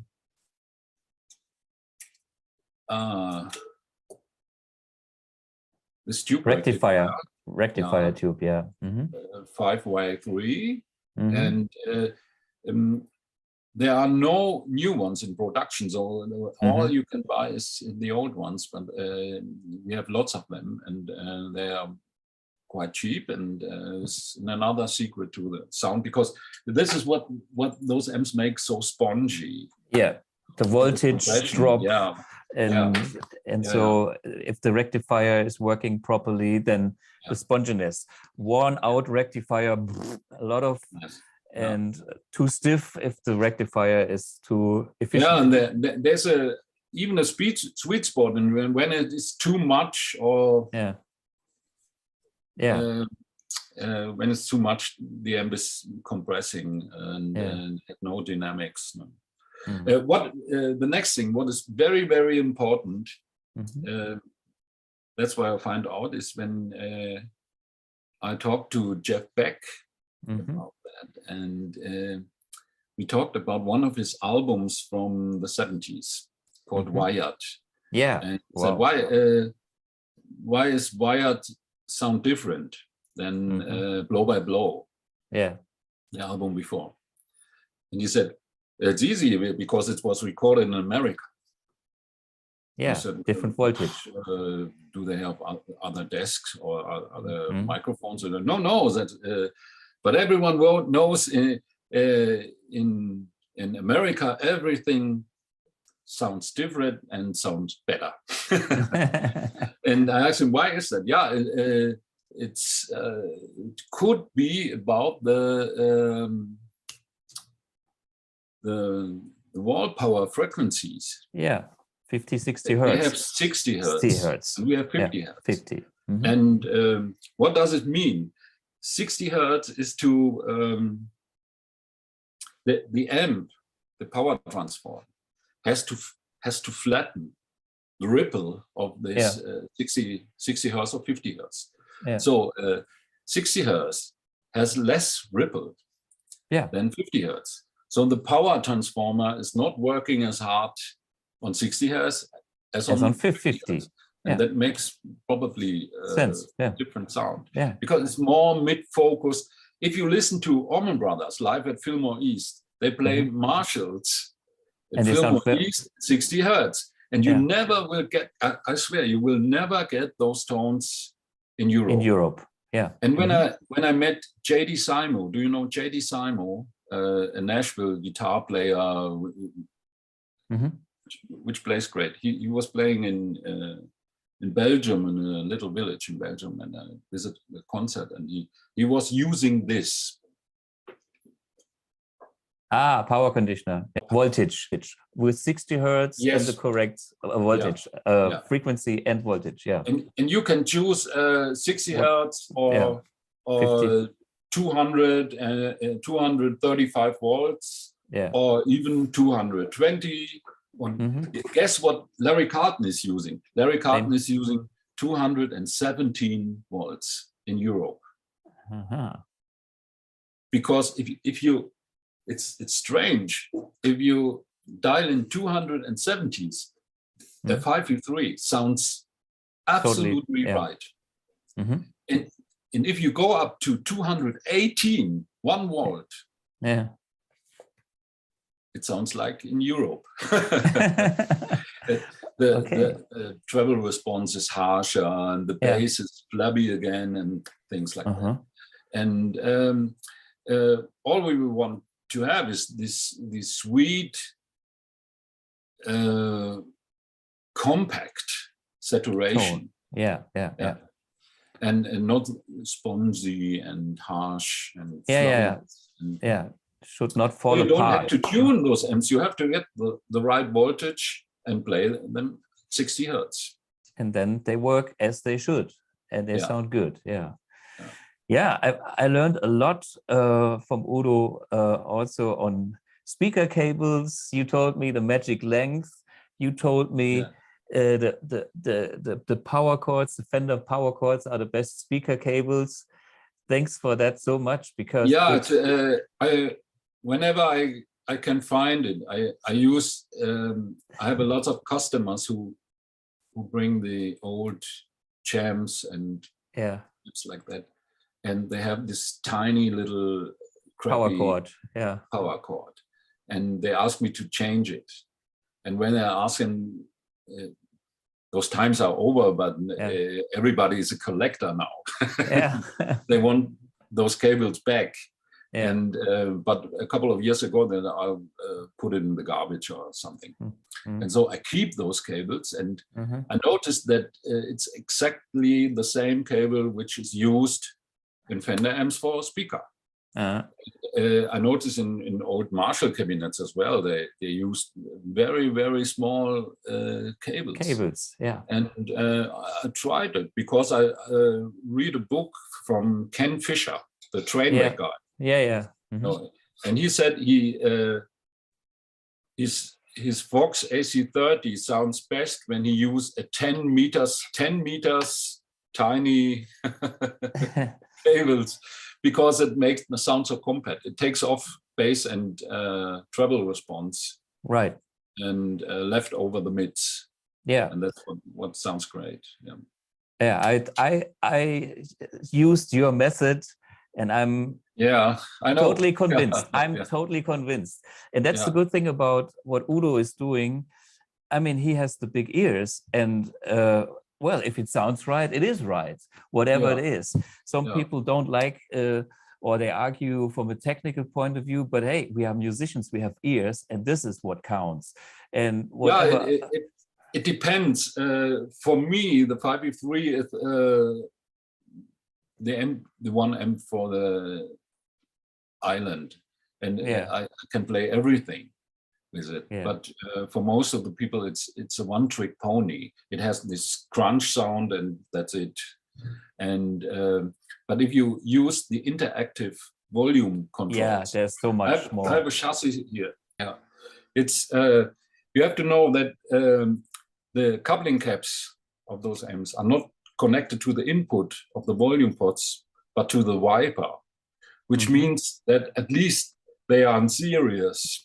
And if you turn up the bright channel for your sweet spot, you can turn up the unused channel as well to clean up your signal. If you turn it all the way up, you get the $1 million clean sound, the twin reverb like clean sound. That's what most people don't understand about this, and they think they are constructed wrong. But I think Leo Fender wanted to save money and wanted to save the mixing resistors for both channels, which has the JDM 45, for example. And you can use that. And Neil Young is using that with motors, and so he can set up his amps for his proposals. And that's another thing what's great about this. The only mod I'm making on a 5E3 is the anti-boost switch. What does it mean? It takes off the electrolytic capacitor of the second gain stage. And this makes the amp cleaner. Most boosts are boosting the gain stage, but my boost is anti-boost that makes it cleaner. So that's against the early distortion of those amps. I'm building, by the way, 15 amps a year. And, I'm not only used the right components, but as I said earlier, I have to set up the amps after that. I need 2 days to build one amp, but I need 2 weeks to set it up. And that is the difficult work. Yeah, it's like guitars. I mean, you can manufacture a guitar, but Yeah. if everything is in the right place with the right setup, then it starts to shine. And Udo has the ears, and this is why I I've hope so. never. No. I honestly. By the way, that's a fine thing. I'm using this for almost 30 years Okay. to get the 5E3 tone with other amps. Ah. If you use the blues channel, Yeah. you can set up Still. every amp you want Yeah. to a 5E3 sound, like Larry Carlton, Mike Campbell, or Don Felder. And that's a great unit, but unfortunately they Discontinued. they are discontinued. But Yeah. I'm a huge fan. I use this and the Tube Screamer. That's all. Okay, we If I have. need. Yeah, Udo, we have to do another episode where we go into all these other details, because I remember all the stuff you have done on Marshalls, and you have such a huge knowledge when it comes to those great old vintage I hope amps. so. Yeah. So, Udo, thank you so much for today and the insights into the 5E3. And we have to invite you again. Thank you for inviting me, and it was a pleasure. And I will do that again whenever you want. And check out Udo. His website is, I think it's udopipper. www.udopipper.de. So www.udopipper.de for the English guys. That's check out. He has a very tasteful website, and the amps that he makes is they are tone monsters. And the same about guitars. I mean, I know that you pay attention to detail, and it's, for me, it's always worth going that extra mile in tone, because this is what inspires us. Thank you. Robin Ford once said, if you don't get a tone, you're making noise. Okay, that's a good ending. Okay, cheers, Udo. Thank you. Cheers. Bye-bye. Thank you. Hey guys, so this was a very interesting interview with Udo Pipper, and there's more to talk about, the Tubeman that I kind of invented in 1992 and stuff. We have to do definitely a follow-up. Actually, I'm a little bit torn here. We have another section of the whole episode planned, being Chris Kramer and the blues harp. And this is another 50 minutes. So let me know in the chat if you are still awake for another 50 minutes, or if we shall do this another time. I see this episode is going very long. Whatever it is, we can have now the next section with Chris Kramer showing me how to play the blues harp and his fantastic board. But we could also save it, and I have a few questions that I can answer. So give me your comments here. Seeing your telly, I remember that you travel with the guitars in the cabin suitcase. Did you ever have any problems traveling inside Europe? Yes, it is always a thing. Some days the airlines are easy and they allow anything, and next year they come and they don't let you on board with the guitar anymore. Therefore, I have my travel guitars, and like I explained in some episodes, how I remove the neck and do it quick and dirty. So I see some people talk about Triumph 3 versus the Marshall. I'm the biggest fan of the Triumph Mark II, which is the amp that I used myself for at least 15 years, I think. That's the amp that I played before I was playing my own BluGuitar Amp 1. And I can get all the tones that I have in the Triumph with my Amp 1. I have early episodes that do this. Well, 2 hours to midnight, no problem. Chris Kramer, next time, please. Yeah, that's what I felt too. Did you ever change the pots on your Strat? yeah, okay. I think let's talk a little bit and then have Chris Kramer next time. Yes, I did change the pots, and mainly the volume pot, because I wear them down, because I play with a little finger so much that after a couple of years they simply lose their I can use the spray, I can use whatever, but I kill them. So this is like my third pot. And then I try to use pots that sound good with the guitar. I tried different ones actually. Burns, I played the typical CTS ones. Oh, I think over the years I had different ones. And I even had experimented with pots and using parallel resistors to match the ohmage to my taste and stuff like that.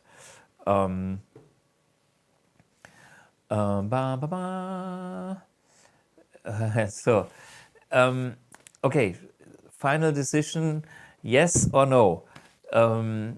So, hey guys, are you still awake for Chris Kramer? Give thumbs up now, or we skip it for next time, which would be fine for me. It's not lost. And what's going on? Anybody? I know you're out there, but you're lazy. So if we don't get reaction, I would... What is going on? Now we have it. Knut Bausch says up the mid. Okay, but because it's Knut, I do it. Okay, oh, thumbs up. Man, you are hard to tame. Boom, boom, boom. Okay, we have more thumbs up than... So anyway, this is then the Holy Grail part with Chris Kramer. Chris Kramer is a blues harp player, award-winning from the Ruhrgebiet, and we had a few gigs together, and one day he got his amp1. Hey, watch that video. I see you next week. And now is another 55 minutes with me and Chris Kramer in this studio, having fun, jam, enjoy.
Yeah, welcome, Chris Kramer.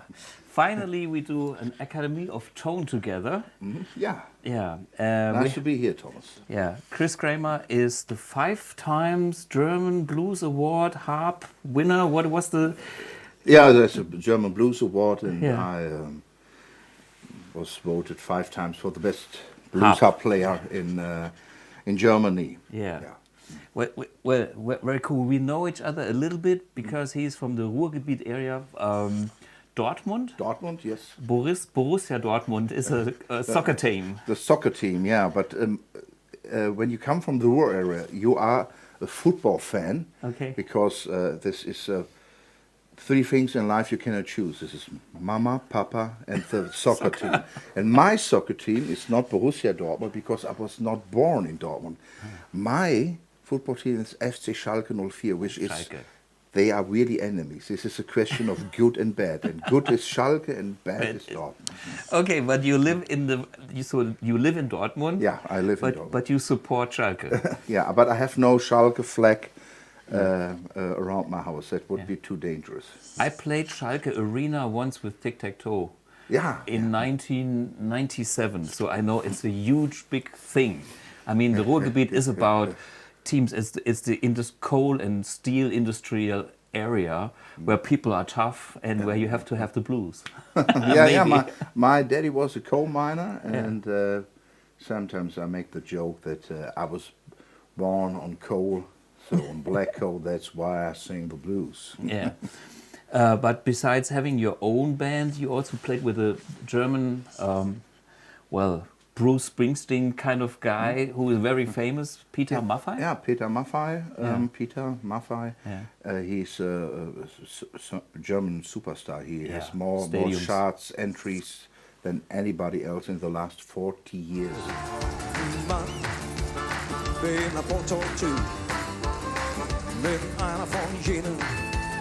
Wer die Lieben liebt. Ich bin nur ein Mann, bin ein Prototyp. Ich will dich lieben, als auf dem Morgen mehr gibt. Yeah, so we made a lot of. He and his team made a lot of right decisions, and they maybe also a lot of money. Yeah. But it was a big honor. Yeah. Then when I got the call and. Then the management of Peter called me and said, we want you for recording. We want to make an unplugged album, unplugged CD, and then they sent me the songs and the demo songs that he played in his kitchen. And said maybe something out of these 8 layouts, and it was so funny. Yeah. He played, and he does it exactly like me. The music is first. Yeah. And then he sings just mumble something, English, huh? And then he made a mistake, and she, scheiße. And then he played, what means shit? Yeah, and then he had a place in my heart before I met him, because it was, of course, he's a superstar, and I'm just a blues player. But he's human. He's human. But in that, I felt so close to him then, and then when we met in person, he was very friendly and said, "Hey, Chris, nice to have you here." And then it was funny because he already finished the recordings of one song, and then he wanted me to overdub the harp. Right. But he didn't know what I had in mind. And then I said, I have a special tuned harmonica. Maybe later I can show it to you. So like open tuned guitars. And they say, and I played. And then I could see him thinking. I said to his sound engineer, threw the song away. We recorded all new again, and then the sound engineer was no, and then we did it, and then the producer said, we try, and then he said, you know what? We do it in the old style. You both go in the same room and count till 4 and let it roll. Yeah. And then there was a second. The second try was really a magic moment. Nah? And then he came to me and said, "Chris, I'll wait for you." And then when such a superstar said that, and then he asked me, "Can you imagine to go on tour with me?" I said, "Yeah." Sure. Yeah, super cool. Yeah, Peter Maffay, I know he's very nice to all the band members. Yeah. He is the one that has a good reputation along the musicians that play with him, because it's a long time people he chooses, and he pays them well, and he actually does care. So if you work with him, he's nice. I met him briefly, but I know colleagues that play with him, and I heard about that. There was he had a saxophone player who played a few tours with him, and he came from New Orleans, and after Katrina came. And then he helped him out so financially. So, and nice guy. he's a great guy. Also, he does a lot of. He has a foundation for kids. And so he gives a lot of back what life gave to him. So he's a really, really great guy, and it was amazing and on many different fields to see how he works, how he leads this big ship. Sure. And with I am a workaholic in my. I know you a little bit. Yeah. And in my friends they say, "Oh, Chris, be careful." But compared to Peter Maffay, I'm just a pussy cat workaholic. He is really. He doesn't drink anymore. He's just. I work. And when the CD came out, the manager said, "Oh, if you come, maybe you can do one promotion with us." So there was Breakfast TV, right. And then that was the first time where his manager Dieter met me, and he said, "Well, it's so good. Can you come to the next radio interviews?" Yeah, of course. and his day started at 5 o'clock in the morning and till late after midnight, and then he did a whole week promotion. Wow. And then he had a driver, but he drove his fast. car by himself, because he's a kind of guy who likes engines and strong cars. Yeah, so cool. So, but how is the connection? I mean, you are the harp maestro. You also played it through the AMP1, which is like you have a microphone, because that's the one thing. But we have to start somewhere. Maybe what are all these harps about? How does a harp work? So what we just heard was the harp with AMP1, which is kind of the blues style. Yeah, this was the blues style. I have a harp in A, and we play the blues in E. So I thought in E is easy blues, and then you can play Thank with you. it. Well, give me open strings and I'm all down.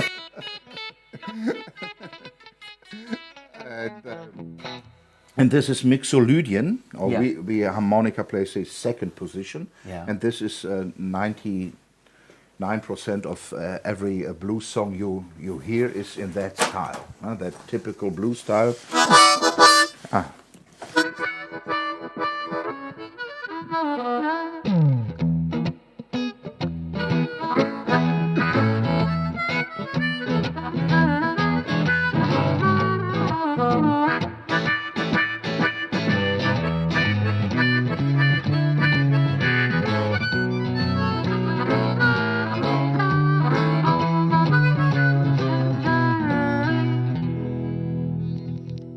And if you play a blues in A now, and I can play also the A harmonica, then I can play in the pre-war style. Before, because if it's okay, and I can jump back to the really early days. In 1857, this harmonica was invented in Germany. Hohner is a company. I like and they made the best harmonicas. Yeah, right. They're very famous. Wow. And they're famous, and maybe, I don't know exactly, 80-90% of all harmonicas in the world is Hohner. And I really love them. Hohner is my first and my last love. Hohner was my first love, and it will be my last. And it is like that. And I'm not ashamed to say that here in public. It was invented for the German folk songs that were with 2 accords. Yeah.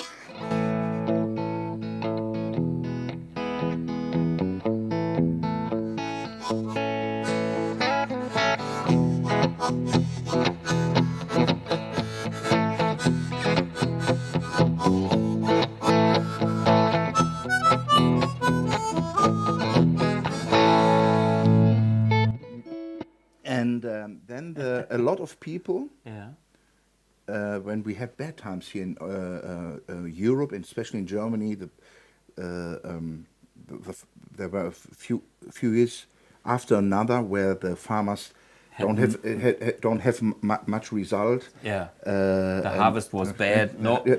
And then they said, "Oh, in the new world, they call it America. There is work for everybody." And then a lot of even Germans and Irish people moved to America. and then some of the Germans took the harmonica with them. Travel instrument. And there, this is really a good travel instrument. So maybe you can travel easily with with And you can travel light with an AMP1 bag. yeah, and this is really. But let me finish this. My first thought, sure. And then the German guys and the German harmonica meets other guys who also came to America from Africa. They don't came with free will, you know, then the slavery thing. slavering, yeah. And but then the African people, they have another Approach. culture background, and they use the same, but they don't. The German idea was blow and draw, just at the chord.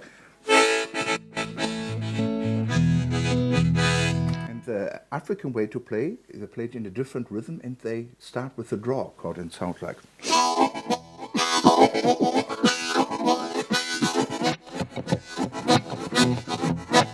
So the easiest way to explain the difference between Germany and Africa is Germany is like, and Africa is like. Oh yeah. Okay. And you are right. We are here to talk about your beautiful product. Yeah, and before the pandemic situation, I traveled a lot. Yeah. So we played a lot in Norway, in Spain, Yeah. and we also toured with the band in America. In America, for the Yeah. South, Alabama, Mississippi, Tennessee. Please give it up for Chris Kramer and Beatboxing Blues.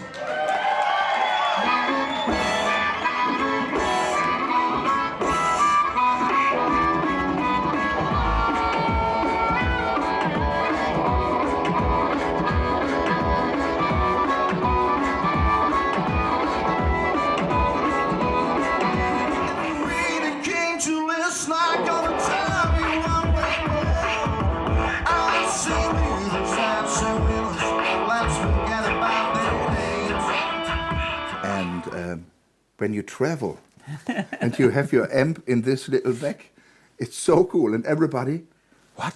Where's your amp? Yeah, this that's is my my amp. amp. And then it's very easy to travel. Yeah. I think every musician, if you play harmonica, guitar, or piano, or maybe even the percussion guys, which is very difficult to travel with percussion. Yeah. You love to have your own equipment, your own sound, Right. and it's very, very sad when you go to A place where they have rental gear. and the instruments. And I made this sad experience by myself. We went to once to Norway and to Spain, and then they said, you can use the band from the other the amp from the other band. Yeah. And then I played, and the amp stopped working, and nobody cares. Yeah. No? And then you are 24 hours.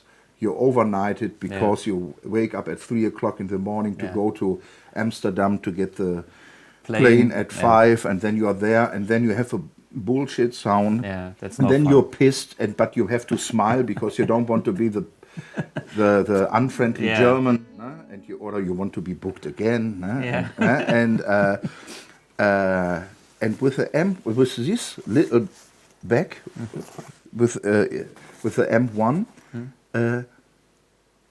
you cannot have such a bullshit kick. And this is so easy. Of course, maybe we later can talk about my pedal board, Right. but this is the minimum core. level Yeah. I have, and not to be pissed because they gave me a bullshit amp or the amp stopped working. Yeah. And You're safe with this. and, it's easy, really an easy way, and it's not close. So, but I can show it here with a tiny. It's very easy. Here's my amp. Yeah. And this is really a great idea. And it's universal power. Yeah. You know, that's something I'm very proud of. Most people don't see that point because there's some products with like extra power supplies. But the power supply is built in, and the power outlet on the AMP1 will work on any socket on the planet. So it's 110, 90 volts in Japan, 230 here. And when you go to Australia, when they have the overland lines with with too much voltage, it's not a problem. AMP1 is taking any voltage and delivering the same sound. That's I'm proud of. I had to pay a lot of money for the certification for that thing. Okay. So I'm not very good in all these technical things. Yeah. So I'm more an analog guy who who just uses it. Who can play, even when I play guitar, Yeah. When I play, I like to use open tunings, but I do not know what I'm doing. I'm just followed by ear and say, I like it or I like it not. And so, when the really good guitarists, I'm thankful that I can play with some of the best, like you. And then they said, this is this, it. Nah? And I just play and play the slide, and then I come to ideas. Sure. Hey, this is making music. Super.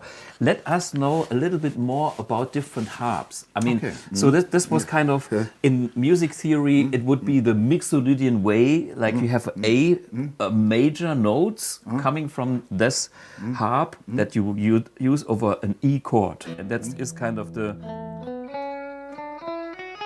A, but over E. Then that's that sound. Okay. And what else? I have two examples which are where I'm a little bit famous for. Okay. So this is the fourth position, and I play a C harmonica in the key of A minor. Okay. And this is very seldom for harmonica players. And I just changed one note. Maybe I find another one, and then I can explain it better. This is an ordinary C. Yeah. And we have the Like note C G. The note G 2 times. Channel 2 draw and channel 3 blow. And this is cool because then you can do the train sound. And everybody knows it. And now I changed the G blow, and then I when you change a tuning, you lose something, but you gain something. You gain something on the other side. I cannot do the train anymore, but I have that minor, and I have the minor chord because I just play. Yeah.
End with a delay. Then my boy. I could play that nice.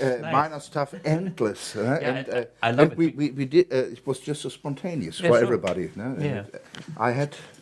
Oh really? Yeah. It was, okay. No? And it's fun. It's really fun. And this is. I tell you. And I think we have 99% musicians here and guitar players. Absolutely. But, on one point, it doesn't matter if you play, what kind of instrument you play. When you play, you come to the point where you think, I need to do something else. It's boring. I play only the same. And to play different tunings bring me into a different mood and give me inspiration. And this sounds totally different than that typical Delta blues we did. No? Yeah. And I have another tuning. Yeah. And here I changed 3 notes. And this is for Dorian. This is in D. And it's for, I use it then for a blues in E minor. E Dorian. And here is my advantage. I can play the octaves. Very, very cool.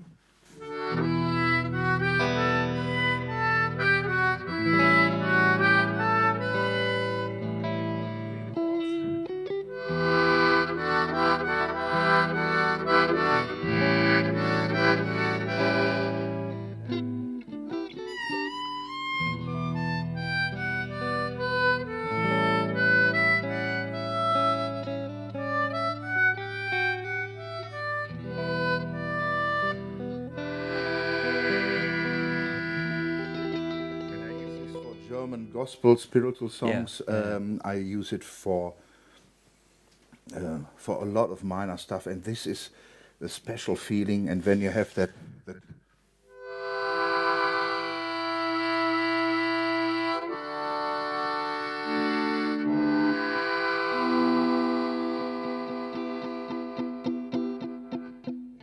something special, more emotional, and this is this is what I am. I am emotional person. I'm an emotional person, and I live by sharing my emotions with others. I have just a little musical, technical knowledge. I just get here and there. Guess what? Most blues musicians don't read music, don't understand theory. What for? Because it's about emotion. You know, I mean, talk about. You know, music. We can approach it from different angles, but don't feel bad about it. It is all what you do, and so. Yeah, I had beautiful. Years ago. I had a project with jazz musicians. They all studied, and then, to be honest, I felt like someone who cannot read and write, and you work together with professors, and then sometimes they don't mean it bad, but then they mean a joke. Our €1 musician, okay, we do this and we change a quarter, and Chris, you do the same. And but and when I, when I play blues music, I don't have a note stand and look for it. I just play. Not. But when I start this project, I had it, and I was so afraid to lose it that I had a copy and put it in 2 places in my car. And after 2-3 years, I had it all in mind, and then I didn't need it anymore. And then I was a little bit proud, because then I said, what was so difficult 2-3 years ago, now is so easy that it became a little bit boring, and I want to do more. And then it shows me I grew a little, Absolutely. and then I became proud. But at the end, even if you look in the World Wide Web and YouTube, you see so many other harmonica players. You don't know their names. Maybe they are not professional, but they play something really beautiful. Sure. And the whole world is full inspiration. And if musicians can inspire each other with the World Wide Web, this is really cool. Yeah. Let us know a little bit more about the pedal board. I mean, you use the harp, and you use it also sometimes with effects. So what kind of effects do we have here? Okay, so one effect I like to play is the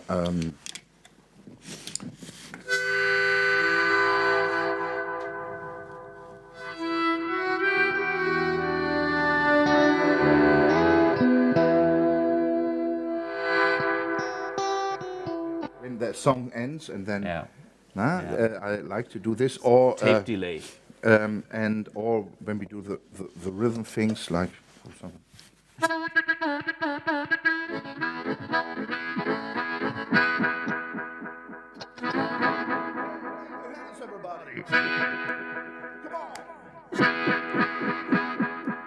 For these moments in the live show, and the phaser.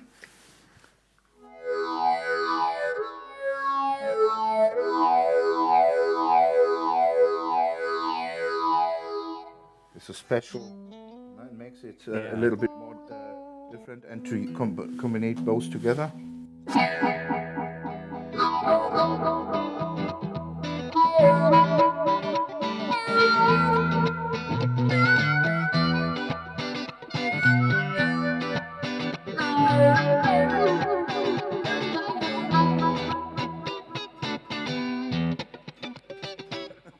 Cool.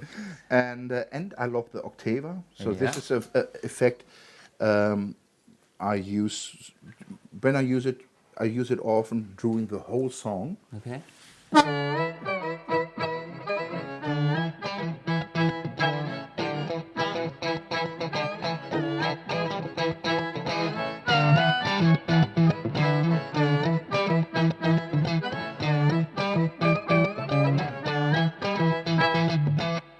And then you have they give you a song like when you analyze old Beatles songs. They have a special instrument. no brass instrument that gives this extra color and rich tone. Yeah. And then you hear the intro with a special instrument or with a special sound, and then you know, it's this song. And this does this kind of effect. This kind of effect when you just like that. There was a really like a brass section, and I was with my Mississippi saxophone. I'm the cheapest brass section in the world with that effect. Okay, ladies and gentlemen, what you have to learn is if you buy effect pedals, you can replace other musicians, and you are the cheapest whatever brass section. Or I mean, Keith Richards with his fuzz, he did. And the overdrive effect was replacing a brass section. So this was his original idea. Okay. Yeah. And then they thought the sound was so cool they don't even need a brass section anymore. Okay. And then it's like satisfaction. That's how it goes, you know. Hey, cool. So this is basically tape delay, phaser, and octaver. And then sometimes overdrive. And the amp 1, and I have and then I have that Lele. If this is from Germany, Burkhard Lele. Yeah, Burkhard. You know him. Of course, we are. And this is it was very amazing. When I called him, he said, "Look in the internet," and then a truck drives over this switcher, and then it's still alive. It's still alive, and you could still use it. It's very sturdy building. So this is exactly good for me. Yeah. And so here I have the harmonica. Yeah. And when I switch, then here channel B, then it's a guitar, and then I use another channel on your amp, and then I have the guitar sound, and we come to that later because we have another special guest at the end of our session here. But before that, I have a surprise for you. Okay. Because you asked very interesting what is harmonica is all about. Okay. So I gave you a harmonica, and this is a little harmonica. I'm also I wrote. I'm a teacher, and I also wrote a children book called The Little Harmonica, a story about the harmonica. And we do musicals with kids, and I go to schools and try to bring kids to music and to the harmonica. And I have this Thomas Blue kid now here. And this is your harmonica, and maybe we can show this for everybody into this camera. Both harmonicas are in the same size, but the professional or the standard has 10 holes. Okay. And to play single note here is not so easy. You can do it in an hour. Small holes, but you have to find it. But it's not everybody can do it in just like that. Yeah. But here we have only 4. Yeah. And that means, in open words, even the stupidest person in the world, which can probably play, is me. It's good that you said it. Can play single notes directly like this. So my promotion with that is, can you breathe? You can play. Yeah. And then after the Corona time, I got a lot of support money because the state wants to do something good for kids. And so, and now I'm very happy to have a lot of work again after these 2 years. And go and give these harmonica to the kids. Okay. And then you can just blow and draw. 1, 2, 3, 4. And you have 4 channels, and you have the C major scale. Yeah. Und jetzt?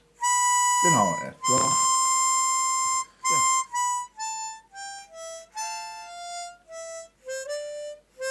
And you play really directly single notes. Yeah. And then we can play.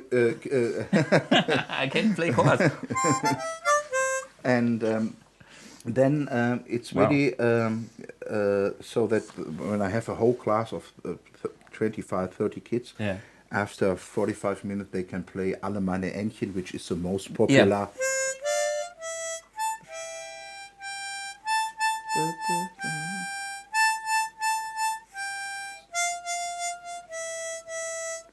Und dann one again. Und dann on. close. nearly. Yeah. Close. I'm close. improvising. You know, You're a good soloist. the last time I played that song, I was 4. I listened to that song. Yeah, but it was a good try. Yeah. And, But what I like about the concept is when I teach, I think there is the energy that the fun that you can have with an instrument is what will drive you your whole entire life. So it is about making progress by having success. So, and that's a nice way to have the initial step little bit lower. Then you are excited how good you are, and then you can step up for the next, for the next, for the next. And that's a very, I like the concept. yeah, and so and when it comes to Christmas time, and just play a melody like or what, even if it's not Christmas, if you play.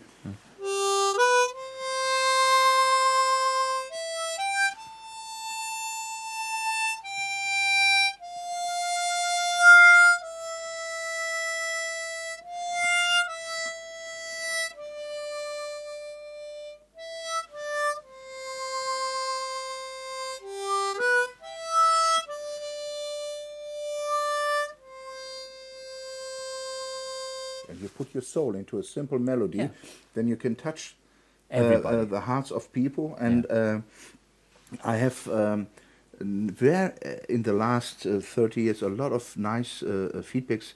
I start with teaching adults, and since the last 10, 12 years I just do it with kids because it gives my life more. It's another feedback because it gives my life more. It's more. It's another reason. Another to go with Peter Maffay to play for 10,000 people. That's one thing. Was amazing. Yeah. But a small then thing with to kids, see a kid, and maybe we have a lot of in the rural area. We have a lot of people from other countries. Yeah. And some of them don't speak German. And the I music go there, connects. and then one little girl from Syria. They fly here because of the war, and then she. I didn't know that blues music is so cool, Chris.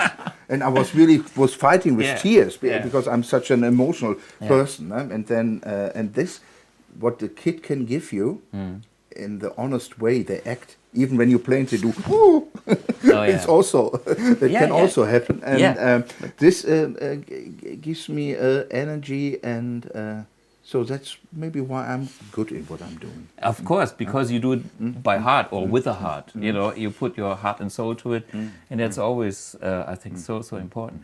You did also an app.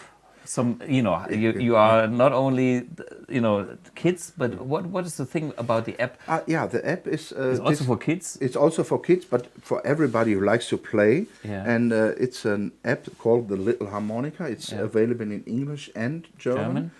And there are a lot of melodies, and you can play it. You can press a button, like instead of blow or draw. You can play the melody by just a jump and run play and collect coins. If you got enough coins, you can see a little cinema movie, and there I explain what is rock and roll. What is a mixing desk? How does it work? Who invented the harmonica? And then we have multiple choice questions, and then you can also collect coins on that knowledge level, and you can use that children harmonica also and play them and play instead of play with the thumbs. You can learn really to play an instrument by an app, and this is my idea because I'm not. It's okay when people play apps and kill each other, but it's this more about music, how to connect the new world with the old world. I want an educational app where you really learn an instrument, and where parents who take care about their kids or teachers, they say, oh, this app makes sense. And I'm very happy that in my projects where the Bundesrepublik Deutschland supports me, or the land, just compare with the state, like Texas, they have like here in North Rhine-Westphalia, they gave me money to do that, and then I can give the kids a harmonica and the app, and on my YouTube channel. I have 3 videos, For and they are instructions. also in English. And maybe if all these guitar players who see us here and want to start to get the harmonica into their life as a second or third instrument. I would be happy if you can come to visit my show and just leave a comment and say I saw you with Thomas Blug. Then I know I didn't make the journey for nothing. Yeah, and the website is called Chris Kramer or what? Chris Kramer channel. Yeah, Chris Kramer. Okay. So talking about being innovative, I mean, you play the blues, you play all that stuff, but you also have a band which is called Beatboxen Blues. Ein beatboxender Hip-Hopper, ein erfahrener Bluesman und ein wilder Rockgitarrist. Was soll dabei eigentlich rauskommen? Na, zum Beispiel ein schier unglaubliches, ein epochales musikalisches Trio. Ladies and Gentlemen, Chris Kramer and Beatboxen Blues.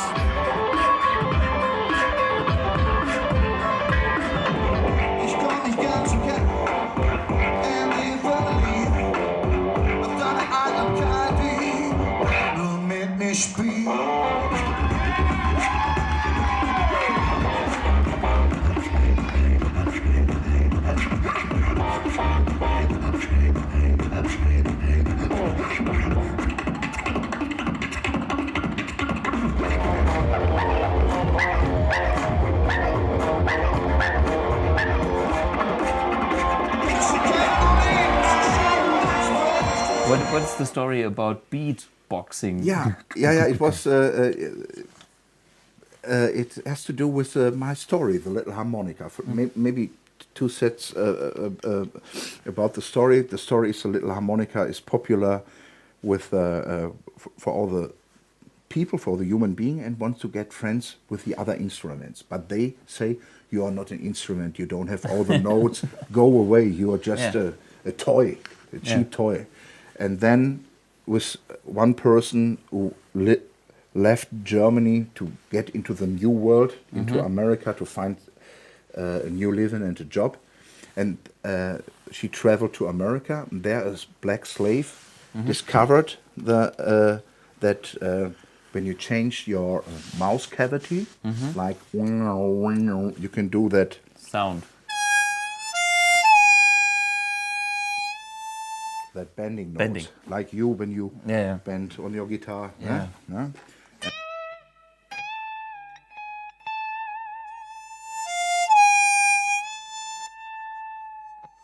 you have good ears. Yeah, and so then a second life starts for the harmonica. Yeah, I can play all notes, I can play. And then the harmonica, at the end of the story, she discovers that in this little piece of whatever metal is more than all the others expected, and even as the harmonica expected by herself. And my message is, like, the harmonica is something special because you can also play like Indian raga.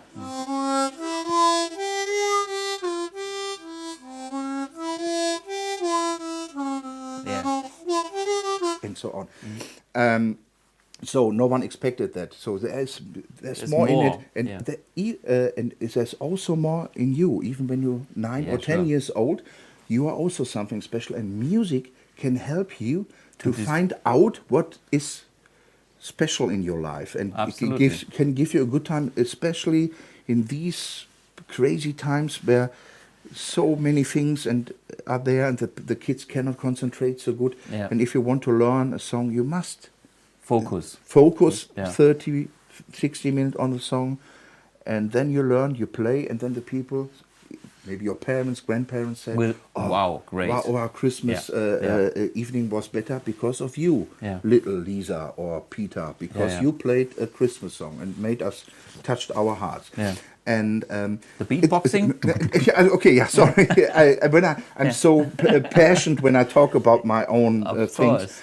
And then in the story, the little harmonica, the harmonica makes a journey through different music styles. Okay. It starts with German folk songs, with blues, gospel, country, and then also soul, and then a techno DJ and a beatboxer and a rapper. And then I needed a beatboxer in my real life because I needed someone who's a really good beatboxer. Yeah.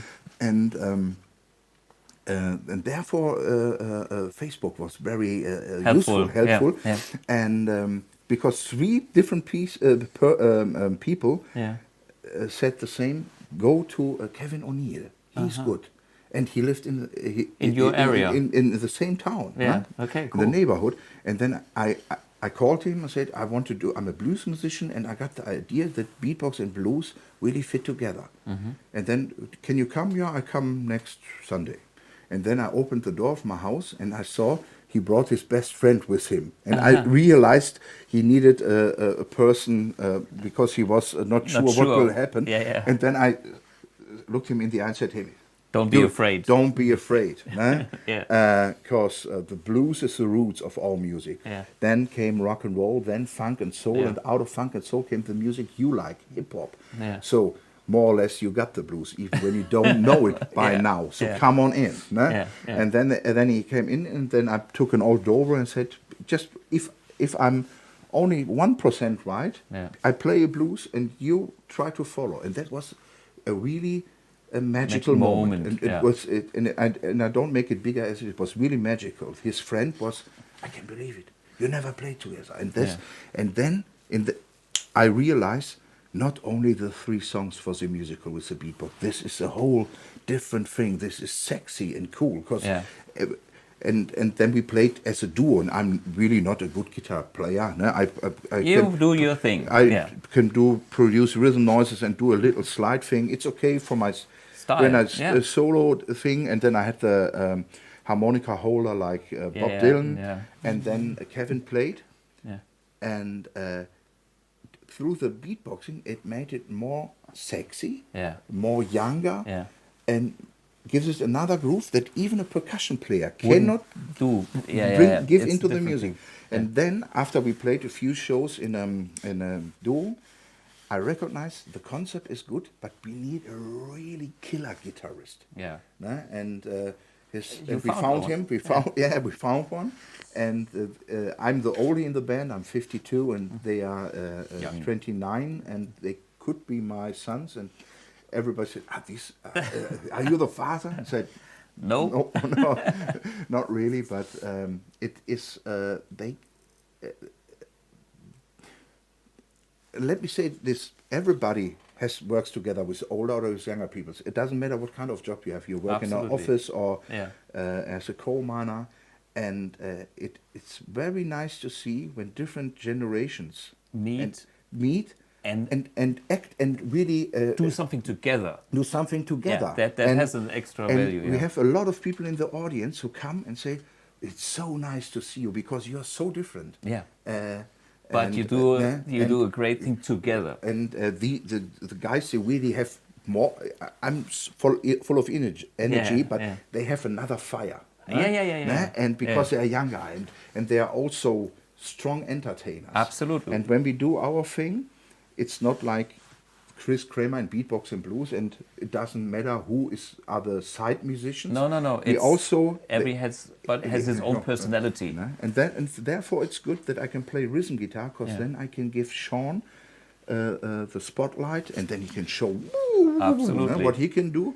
And our beatboxer Kevin has also a spot at the end of the first set, where he explains what it is, and he's also booked in comedy shows, and win local comedy prizes because it's so funny, but it's also so amazing. When he said, "This is groove number 1, groove number 2, and now both together, and now groove number 3, number 4, and then."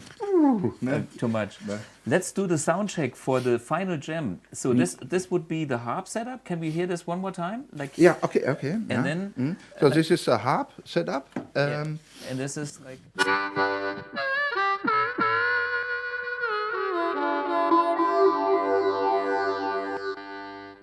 And when it comes to the change, when I played 3, 4, 5 songs of the harmonica, and everybody knows, he's good, then it's time for Sean, and then I take this guitar, and to make it as quick as possible, your amp is good together with that from Burkhardt. Yeah, I with press here to the other channel, And- just here my guitar channel, And and then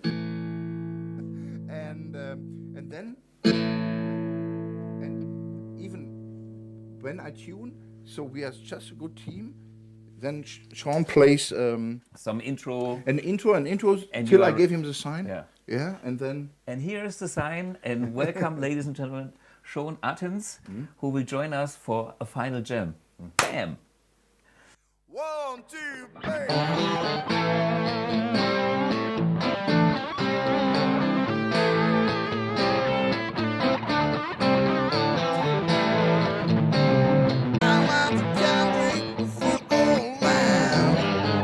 Change for asphalt and a sort of a man.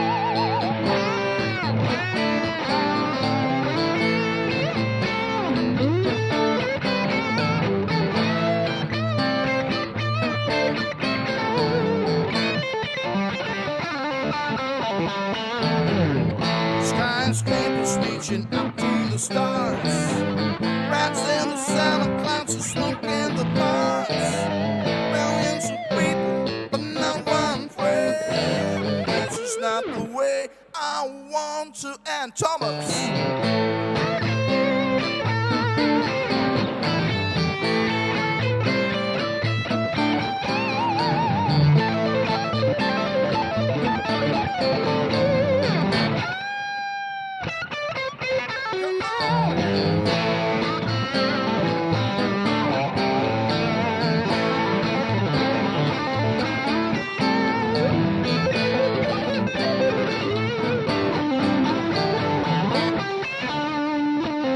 Sean, hey!